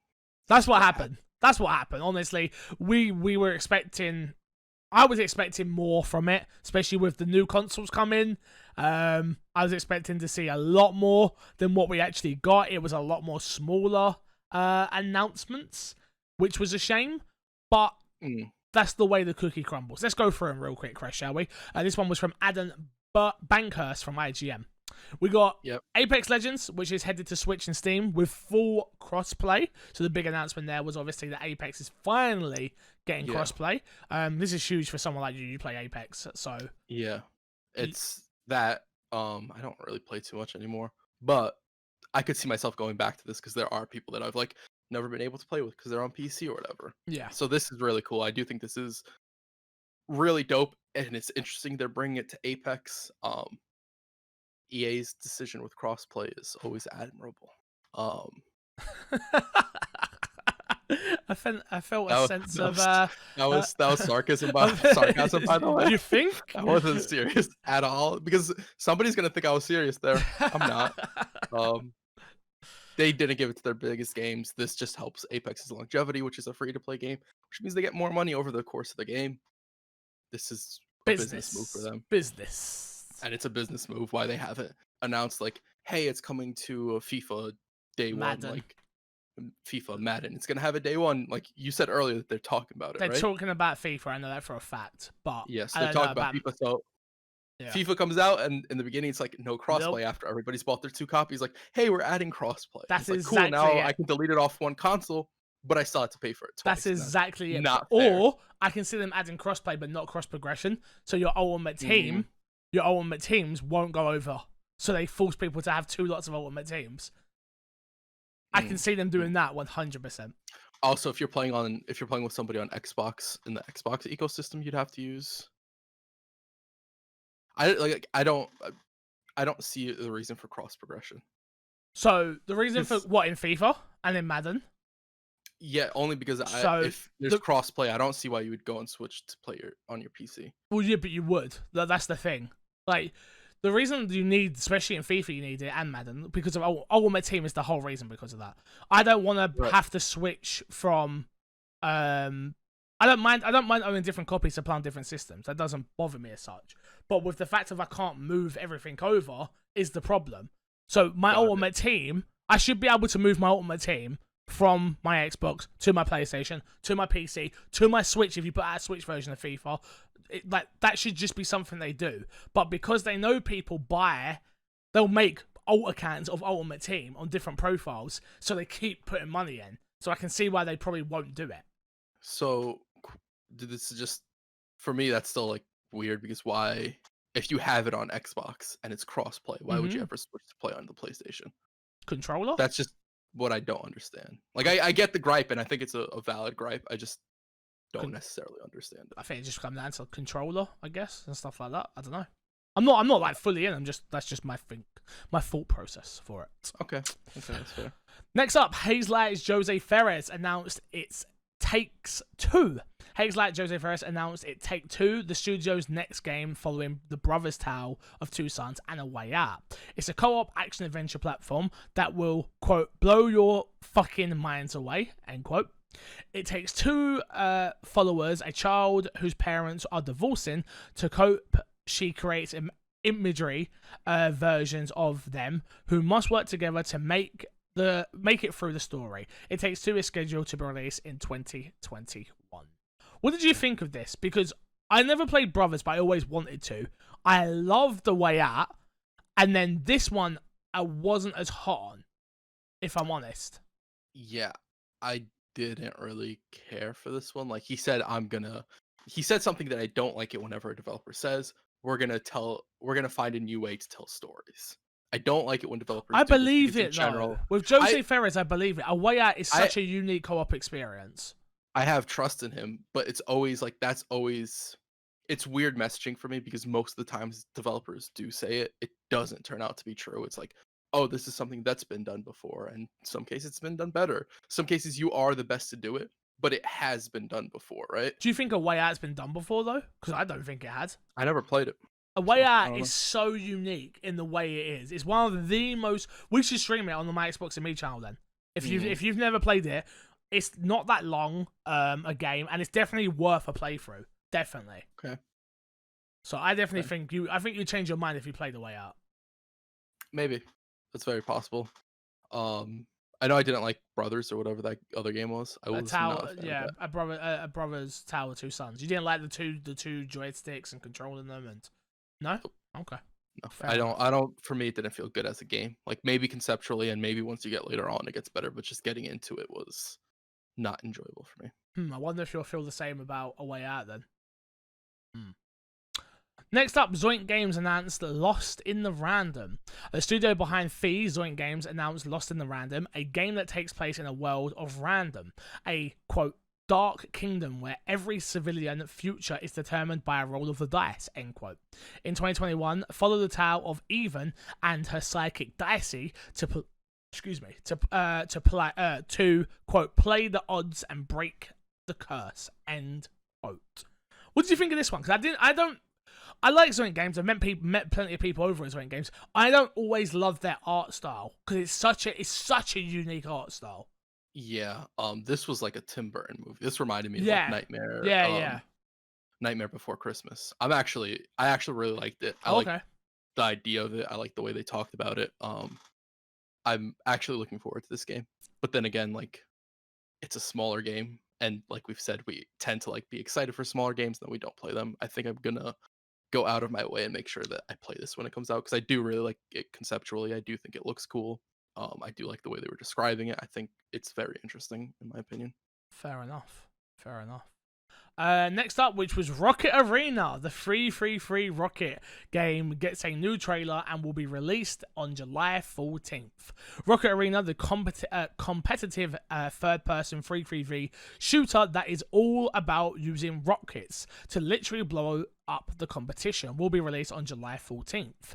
We also have a preview. This is IGN. Of Rocket Arena, blah blah blah blah. Its unique gameplay mechanics stand out from other third-person hero shooters, and the arena is actually quite fun to play. I thought this looked so generic. Another generic hero shooter, free to play, cross play, yeah. Like it was just like, oh, I was so like, I just don't care. Yeah. It's just. I think people need to revisit the hero shooter in like a few years down the line because I think we just keep getting them time after time and they keep stacking up and it's like it was disappointment after disappointment because like Bleeding Edge is going to have a negative impact on this, not because anything to do with Bleeding Edge, but it's not popular. Like it isn't doing waves. People aren't talking about it. Yep. It just came and was just a drop in the puddle, right? Yep. So this coming out is sort of like people are going to look at that like Bleeding Edge wasn't that cool and Bleeding Edge said all the same stuff and it was an arena fighter as well, right? Yeah. So it didn't have rockets. It didn't have. That's the difference. Every game is better with rockets. This is a fact. That's true. This is probably going to be game of the year. Now that you say that, I apologize, EA. It's game of the year material right here. No, it's just. I might give it a go. I feel like I will give it a go because it seems like one of those games that could be fun for an hour. But I feel like that's where it is for me. It'd be fun for an hour. Yeah. Do you think that's a problem for the game? Yeah, of course it is. It's okay. The problem is we're in a world with Fortnite and Minecraft and all these games are services, and we're all trapped into our ecosystem. So a game comes along like Rocket Arena, and I looked, like I said, I watched it on stream and was just like, yeah, nah, I'm good. I'll stay with COD. Like that's just nothing. There was nothing about it that was like, I really need to play this. I will say I'm very glad we're past the point in time where people will charge money for these type of games. At least this is free to play. I'm only okay with it because EA are publishing it, so I know the devs obviously are not losing money. I hate that on the indie games. Indie devs can't afford to just keep putting things out for free and see if it works. Like, they can't do that. I'm fine with big publishers doing it and big publishers taking a hit on it, but everybody else, like, nah, you can't. Yeah. Next up, EA Star Wars Squadrons gameplay revealed. EA Motive revealed the gameplay of its upcoming Star Wars Squadron, a game that takes place after Star Wars The Return of the Jedi. Featuring both single-player and multiplayer, Star Wars Squadrons aims to be the greatest Star Wars pilot game ever. We've already been through all the other features, Crash. What did you think of the showing of it? As someone who's not a Star Wars fan, I was just a bit like, okay, cool. It's Star Wars and squads and dogfights and like yay, space. Cool, space. I can't. Like, it looked cool, and I'm sure people who are into Star Wars thought this was like the dopest thing ever. I don't know if I don't think anyone's really been like, maybe there's got to be someone. I've seen quite a few people like really excited about this because it visually looks entertaining. It visually looks cool. But it's Star Wars. This for me, in my opinion, is I look at it the same way I look at Rocket Arena, where it could be fun for like an hour or two, but nothing that I'd stick with for super long. For new people that may be listening, we don't care about Star Wars. Yeah, like that's not a spite on the game. It's not a spite. Yeah. We're just not Star Wars people, either of us. So absolutely. I think we reiterate that, and I think we have to with Star Wars especially, because I think if anyone's coming in listening for the first time and like, these guys are idiots, like, also we're not into Star Wars. So so this is not a slight on the game, because like I said, I know a lot of people are really excited for it, so I do think it is a good looking game. It's just it does nothing for me. Next up, we got a montage of the EA Sports titles. So all we got was a montage mix-up thing of Madden 21 and FIFA 21. We saw absolutely nothing. I stayed up until 1:30 in the morning to see FIFA, and they still didn't show FIFA. Yep. I was pissed. Yeah. And I get it. I know most of you don't care. Most of you don't care about FIFA. Most of you are happy there weren't no FIFA talk. But me, as someone who does care about FIFA and Madden every year, I was just a bit like, oh man, that's what I care about. That's what I care about. Like I feel like EA have been bullied in this time. Where like, all right, they keep saying I don't care about football games, and then like it's just me like, wait, I care. I care. Where is it? Yeah. I had a question I'll ask afterwards and talking about everything. No, go on. I was just gonna ask about the conference in general. Do you think it was good? Like no. The pacing and everything. Yes, yes. Because I'm not talking about like what they showed. Right? It was 55 minutes. Greg Miller did a fantastic job hosting. He was I DM'd him this. He was the perfect balance between a professional host and getting his personality across. In my opinion, there was cheese, but it was clear. Like, it was clearly cheese on purpose. Yeah. It wasn't awkward. Even the interview segment for Star Wars Squadrons was quite fast paced. I thought it was paced perfectly. It didn't. It weren't 3 hours long like we've had before with EA plays, and so for that I have to congratulate them. The problem for me was the level of announcements of like no new Battlefield and no new like we got a Star Wars game obviously, but like even like the big one which we're going to talk about very soon, which is Skate getting revealed. No gameplay, no nothing. It was just like, hey, we're doing it. Yeah. Okay. A lot of people are really hyped for the Skate thing, and which I am too. I'm not. I don't get it. They showed nothing. They announced nothing. They didn't give. Well, they announced they were working on Skate. Yeah, I guess, but I think they literally the day this happened, they could have been like, "Hey, let's get the two of you. We're making a Skate game." That's all this could have been. 100%. Which is fair, which is cool. It's like it is coming in the future, but what is the future? I'll be excited in 2021 when it comes out in the next year, right? My thing is though, I feel like EA and Ubisoft and all these companies are starting to buck up their ideas of like, this is probably gonna leak. Why don't we just own it and get it out there and just go, hey, we're doing it. Stop shouting at us every year. We are making it. Like, it just appeases that audience. It is that weird thing the gaming industry has where it's secretive. Where if they just come out and said it for everything, like films do. Like, imagine Microsoft coming out in July and going, here's our universe wall, which obviously is not connected, but here's all the games we're working on. Yeah. Some of these will get cancelled. Some of these may not make it. But this is what we're doing.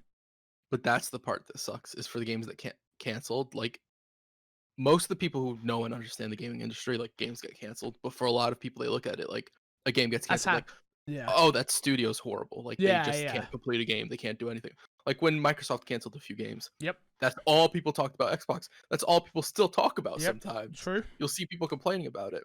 So it is this really weird balance of we're going to keep everything close to the vest, but we want to show it to you. And there's also the other argument of, imagine if they showed Skate with an actual trailer, right? Yeah. The announcement would have been more hype. Granted, there were already a lot of people really hyped that it was even shown in the first place. Yeah. Or talked about in the first place, not shown. So it is complicated, and it is a business decision, and there are a whole bunch of other reasons you go into it. So I can't knock them for it. It's just, it didn't do anything for me. Fair enough. The last bit here, other than the Skate news, which again we've pretty much just been over, so new Skate's been revealed. Yay! Last bit was they sort of showed like this tech teaser thing for all their games they're working on, which was like Dragon Age, Battlefield, Need for Speed, Motive's next project. It was just like a glance of like everything. It was like a little bit of an environment from Dragon Age and a little bit here from Battlefield, a little bit here with a car. It was like, it was a weird way of like announcing a bunch of games without announcing a bunch of games, which is what I was saying pretty much a second ago, which is like, yes, we're doing these things. We're not going to announce them, but they are things that we're doing. There you go. Well, a lot of these games were already, like, we knew Dragon Age was coming. Yes. That wasn't announced here. Yeah. No, Battlefield, we knew was coming. Need for Speed, did they say that they're making another Need for Speed? No, we didn't know there was a new one coming. That was an announcement. Well, they didn't actually announce a Need for Speed, is the point. They showed it. They showed that they're working on some game that has cars. Yeah, that's a very good point. But overall, I was sort of lacklustered and let down by it. It's a shame, but we're also in that weird year where E3's gone as well, so yeah, I I'm feel like kind a of lot okay. of I'm okay with it all being a bit down this year because everything to me seems down except for PlayStation. yeah, I feel like they might have had more to show, but they're like, let's hold it for Let's next year. hold it. There's no need for us to like blow anything because like nobody's like really making waves across the board. There's no reason for us to like show more than we need to. Yeah. When worst case scenario is later down the year we'll do an extra show at some point. The same exact type of thing where it's digital. There's not really a lot of moving pieces, so it's easier for us to plan it. People can be wherever they are. Yeah. Um and they'll do an extra show and show some announcements then, right? There's nothing stopping EA from doing that. No, Because EA 100%. also hasn't been attached to E3 for a while. No, yeah. They always do their thing the day before. Everybody else does theirs. And they kind of kick off E3 without kicking off E3. But yeah, I agree with you. But it was better paced. They need to keep this type of pacing with a live crowd. Imagine this type of pacing, but with a live crowd. Yeah, the pacing for this was probably one of the best. I think Sony's was still Sony's like is the best. Yeah. Because it had the hype announcements as well. Announcements, yeah. But I think this pacing was also like really good. Yeah. I want to give EA a lot of credit for that. In a time where we've seen over the summer, games are coming out, they're doing their conferences, everything just feels lackluster. Yep. Everybody's conference just like there's some good bits about it, but for the most part, it's like it doesn't really hit. This, for the most part, like it was just announcements that were lacking. The pace, the quality was excellent during the whole thing. Yeah. And everybody they had talking on it, the quality was really good, right? Yep. Which shows you have to put money into the quality of even your developers and all that stuff. Just get them cameras because it will sell your game even more. Yeah, 100%. 100%. Next up, Rocksteady is reportedly working on a Suicide Squad game. This one was taken from IGN by Jordan Oleman. A new report claims that Batman Arkham Studio Rocksteady is indeed developing is indeed the developer behind the Suicide Squad game mentioned in the domain name registrations. According to Eurogamer, the London studio has been working on the project for years, and the Suicide Squad Kill the Justice League domain is potentially the game's full title, as well as a summation, thank you, of its content.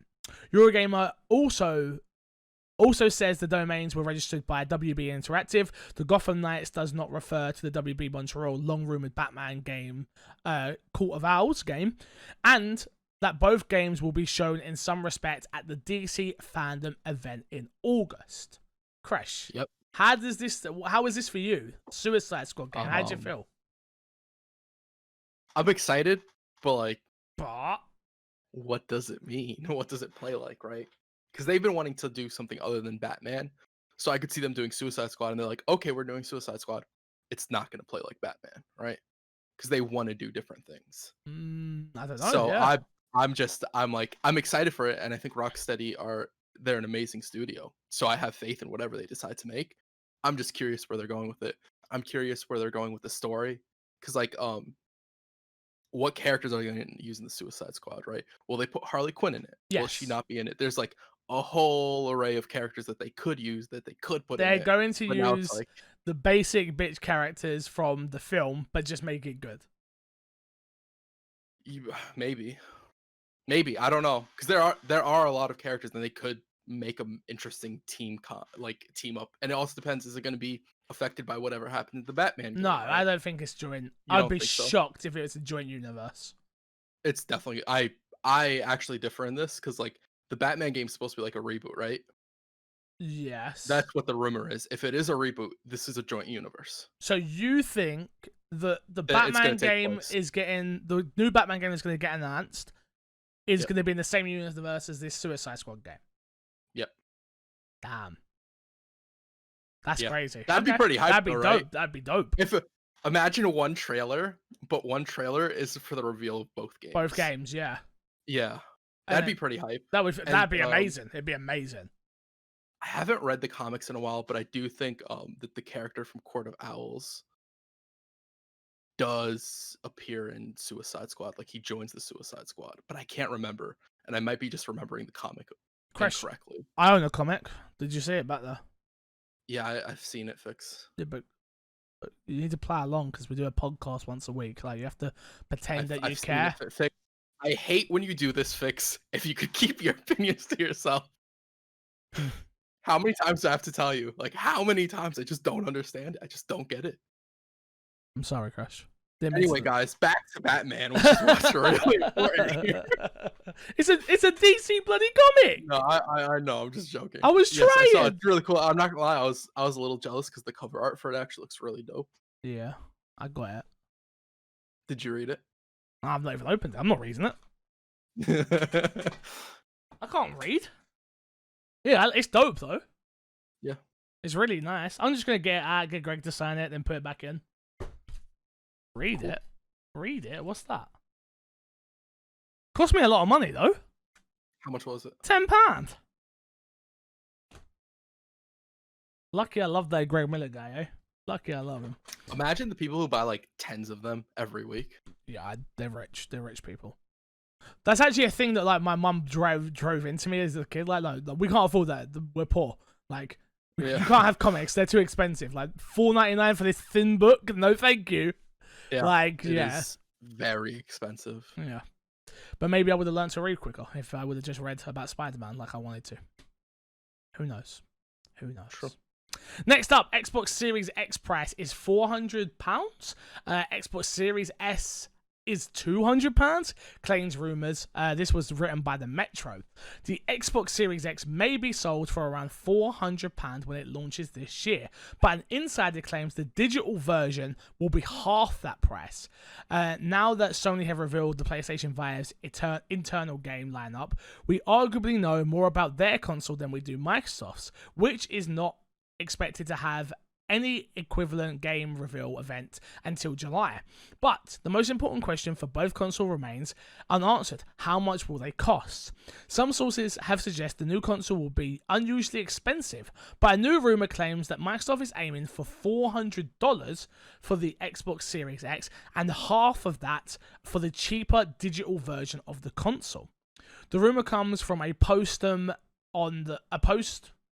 Easton on the Beyond 3D forum, who has proven accurate with Microsoft information in the past.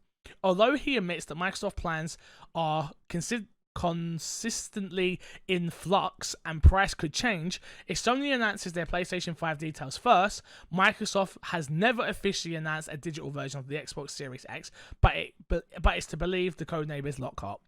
It's assured its official name will be the Xbox Series S. Quote, last I heard it be half the price of the XSX, and last I heard MS were prepared for a 400 XSS. I hate all these acronyms. Yes. Said Eastman of the Xbox Series S. There you go. Yep. Spoke about it a little bit. If that is the price, I'd be very happy for both, if I'm honest. Again, agreed. $400 is solid. I feel like if they could even get that down to $350 in the UK, I'd be really happy. Like, really happy. I wouldn't hold your breath out for that one. It's definitely not happening, but, really happy. But I'll buy it. 400, definitely. 400 makes it an easy day one for me. Yeah. Do you think that if they show Lockhart in July, they announce price? No, I think they're waiting. The one thing I do think they have in their chamber is the fact that they can wait. Xbox can wait because Xbox can't get it wrong. We already heard that Xbox had a better production line in terms of these consoles compared to Sony. Sony have already said that like these are going to be like gold dust when they do come out. Like if you want one, be prepared to get one, sort of thing. So yeah. No, I think this is no. I don't think they go first. No matter what the case is, I don't think they go first. Okay. Yeah, I think if they show Lockhart at July, I think they will announce price. Unless it's £400. Yeah, if it's £400, they do it no matter what, right? Yeah. But I think that they have to do it if they announce Lockhart, if they show Lockhart in July, only because at that point all you're doing is showing like, hey, we're doing the same thing as Sony. And it gives people more time to be like, okay, I'm already prepared for whatever Sony's doing and get them more ready. And if Sony drops the price and people are like, okay, yeah, I'm fine with paying that price. Yeah. they might they have to start getting people ready to buy the Xbox, I feel like. Fair enough. Next up, Cyberpunk 2077 delayed again to November.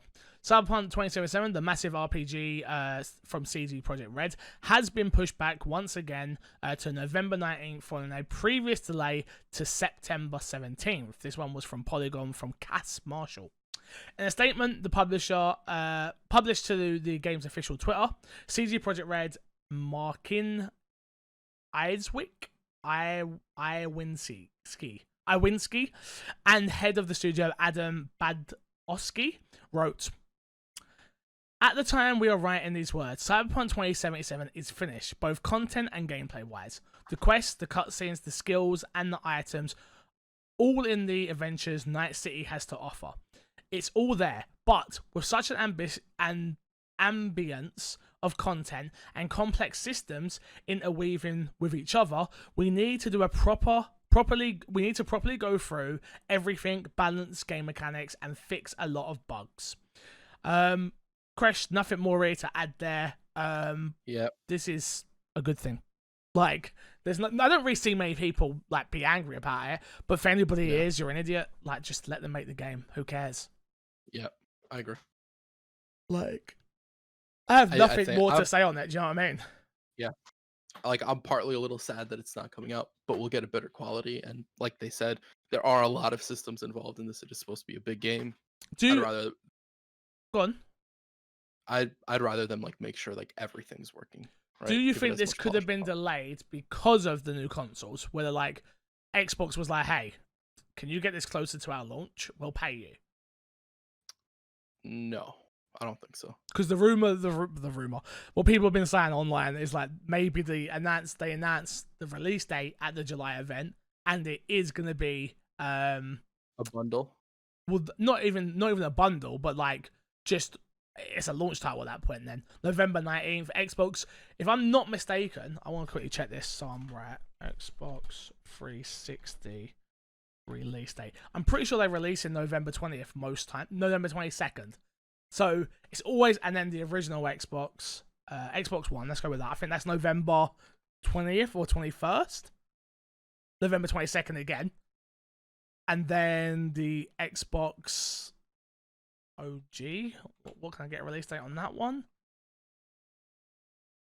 I don't know when that one is. It's not called an OG. It was released in November 15th. So it's always November. Xbox do their consoles, right? Yeah. This is coming out November 19th. This game. I think that I don't think so, because then what's the point of them even coming out saying with a statement saying like, "Hey, you'll have upgraded versions and all that stuff in the future." Because you still got the Xbox One audience to cater to.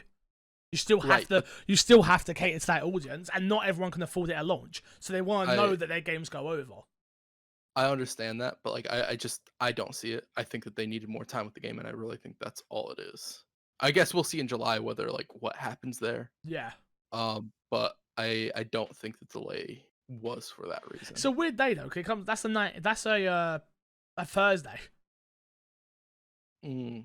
Like, is it? Yeah, November 19th is a Thursday. I wonder if they're trying to do a new thing. You remember when games used to launch on Fridays and then it changed to what, Tuesdays? And I'm like, just launch whatever you want now. I don't care. Launch on a Thursday, launch on a Wednesday. But realistically, the Xbox Series X is either coming out the 20th or the 27th of November. Why do you say that? Because they're both Fridays. They can do whatever they want. Consoles typically release on Fridays. Hey. And 27 would be the end of the month. Coming out on a Thursday. Yeah, but that's a game. What if it comes out on a Thursday as well? What, the console comes out on the 19th as well? Yeah. I'd be gassed. I'd be so happy. Moving on, Cyberpunk 2077, 3 more robust next-gen upgrades coming to the PS5 and the Xbox Series X in 2021. We kind of already knew this, but there's a little bit more details in it, so I'll read it up. Cyberpunk, CD Projekt Red has confirmed that a 3 more robust next-gen will arrive on PS5 and the Xbox Series X in 2021, in addition to the PS4 and Xbox One versions, both being playable on next-gen consoles at launch. As reported by Gamertag, the news was revealed in a conference call conducted by the developers yesterday. CD Projekt Red CEO Adam Kinski answered questions in the wake of the game's November delay, which was revealed yesterday. Quote, at some point, we're going to have a more robust update for the next gen. That's what it says. Which we're planning to give free of charge to anybody who purchased the PS4 or the Xbox One version. But in any case, you'll be able to play the game on next-gen systems from the 19th of November when the game releases, and it will look better than on the next-gens from that moment, Kinski explained. So, just more clarification on this, so... We'll just keep running through because we've gone a little bit long so far. Marvel's Avengers confirmed for the PS5 and the Xbox Series X. Current gen players can upgrade to next gen version for free. So everything I'm about to read is actually only applies to the PS5. They haven't confirmed any of this for the Xbox Series X, but I felt like it was still important to talk about. It's obviously still coming to the Xbox, but the main thing here is the PS5 will offer an enhanced graphics mode, a higher frame rate mode. The latter targets 60 FPS with dynamic 4K resolutions. Noted that the PS5's ultra-fast SSD will make for nearly instant load times in the Avengers world.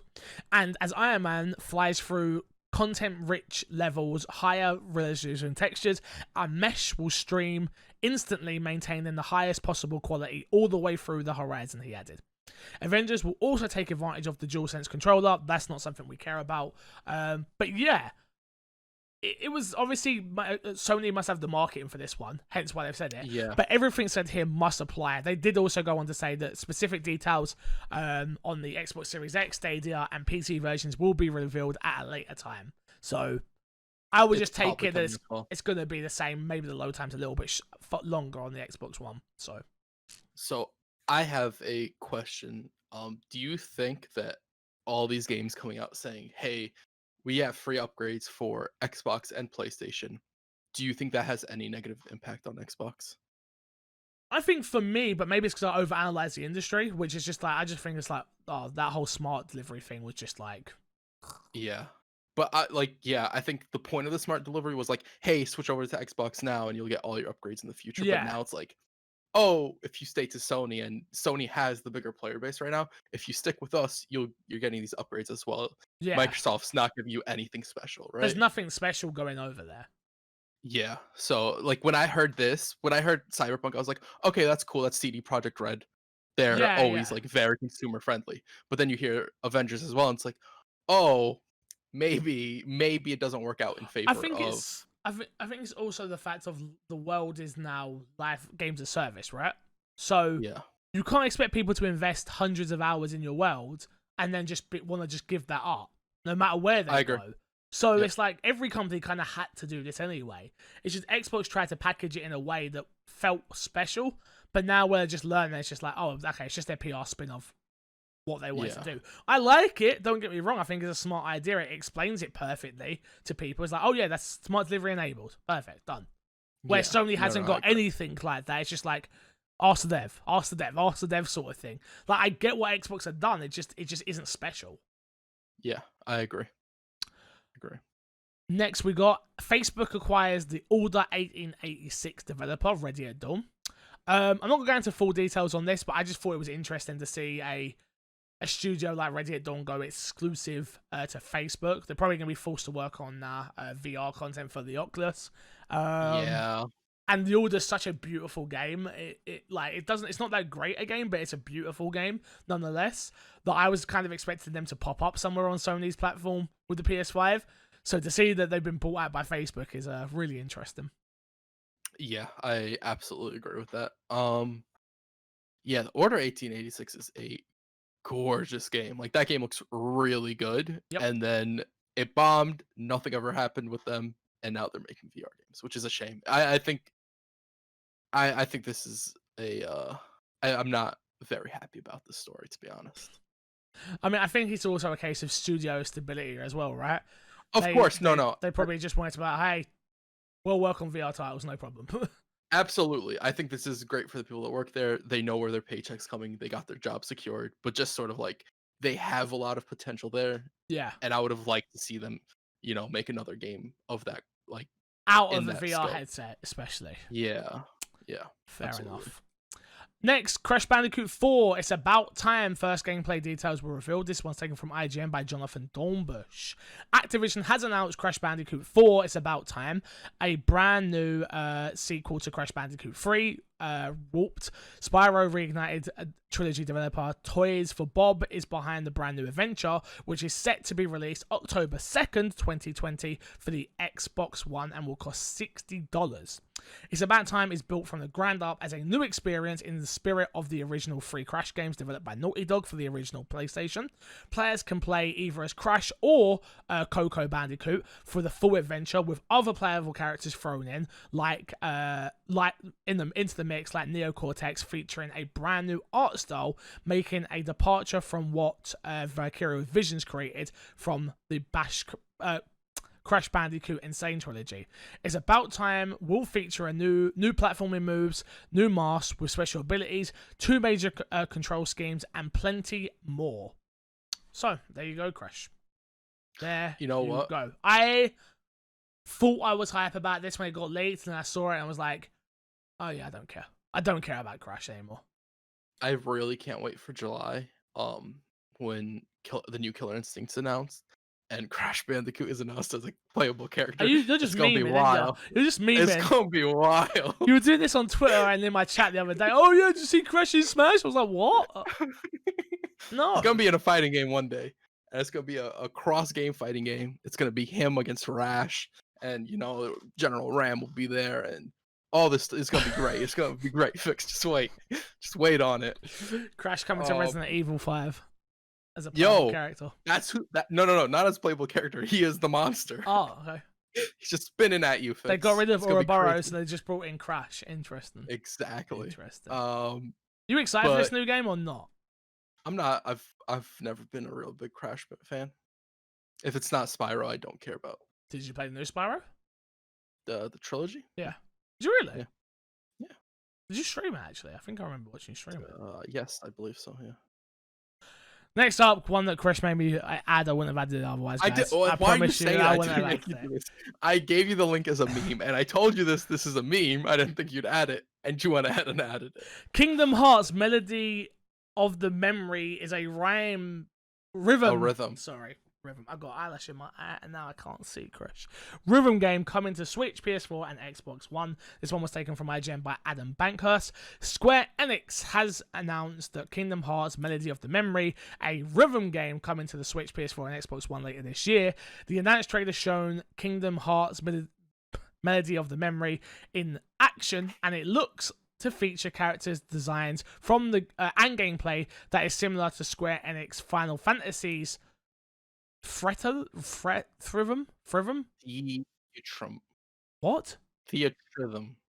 Is that a real word? Theatrhythm. Interesting. It's Square Enix. You think it's a real word? No, it might be a translation from Japanese. That's all. Oh, that's possible. The Japanese trailer showcased not only Sora, Donald, and Goofy, but Riku, Hikari, Tatari, Hercules, Aladdin, cool. and other fan favorite characters from the Kingdom Hearts franchise. They did talk about Woody. What the fuck? Fun fact that apparently this story is canon. So if you want to keep up with your Kingdom Hearts, get this game. Canon. Games we got this, I'm not even talking no more about this stupidness. Games we got this month: Shanty and the Pirate, available June 1st to June 30th. Coffee Talk, June 16th to July 15th. And Sinamora, June 16th to June 30th. Yep, Crash. Yep. We did get one tweet from people saying, hey, I like the longer episodes. Well, boy, this was a long episode. Yeah. So I hope you enjoyed it. I really do hope you enjoyed it. Yeah. Let's plug, and get us all out of it. We got to plug. YouTube.com, my Xbox and me. We're going to be live streaming there later. If you guys are watching this, it's probably already happened, but hit the notification, subscribe. We'll be doing my Xbox and me streams. You'll be able to see both Maya and Fix's ugly faces on there, which should really get you guys going next to some probably not great gameplay, if we're being honest. Yeah. But it'll all be one package, which is, it's what you guys like, one package. Yeah, so if you're watching this right now, you should head over to youtube.com/myxboxandme. There will be a VOD of our live stream of us playing Sea of Thieves for the first time since launch. Both of us played it at launch. We didn't hate it, but we just felt it was very empty. Nothing to really do. So we're jumping back in today. So we was meant to do it at 12 o'clock, and we've gone really, really late. But that's what happens when you do a great show. So we'll be doing that right now. Again, go hit the subscribe button over on the YouTube channel. Turn notifications on so you know when we are live as a team. And don't forget to follow Kresh on Twitch, twitch.tv/Kreshnik, and myself, twitch.tv/MCFixer. Until next time, guys, I will love you, leave you, and see you all later.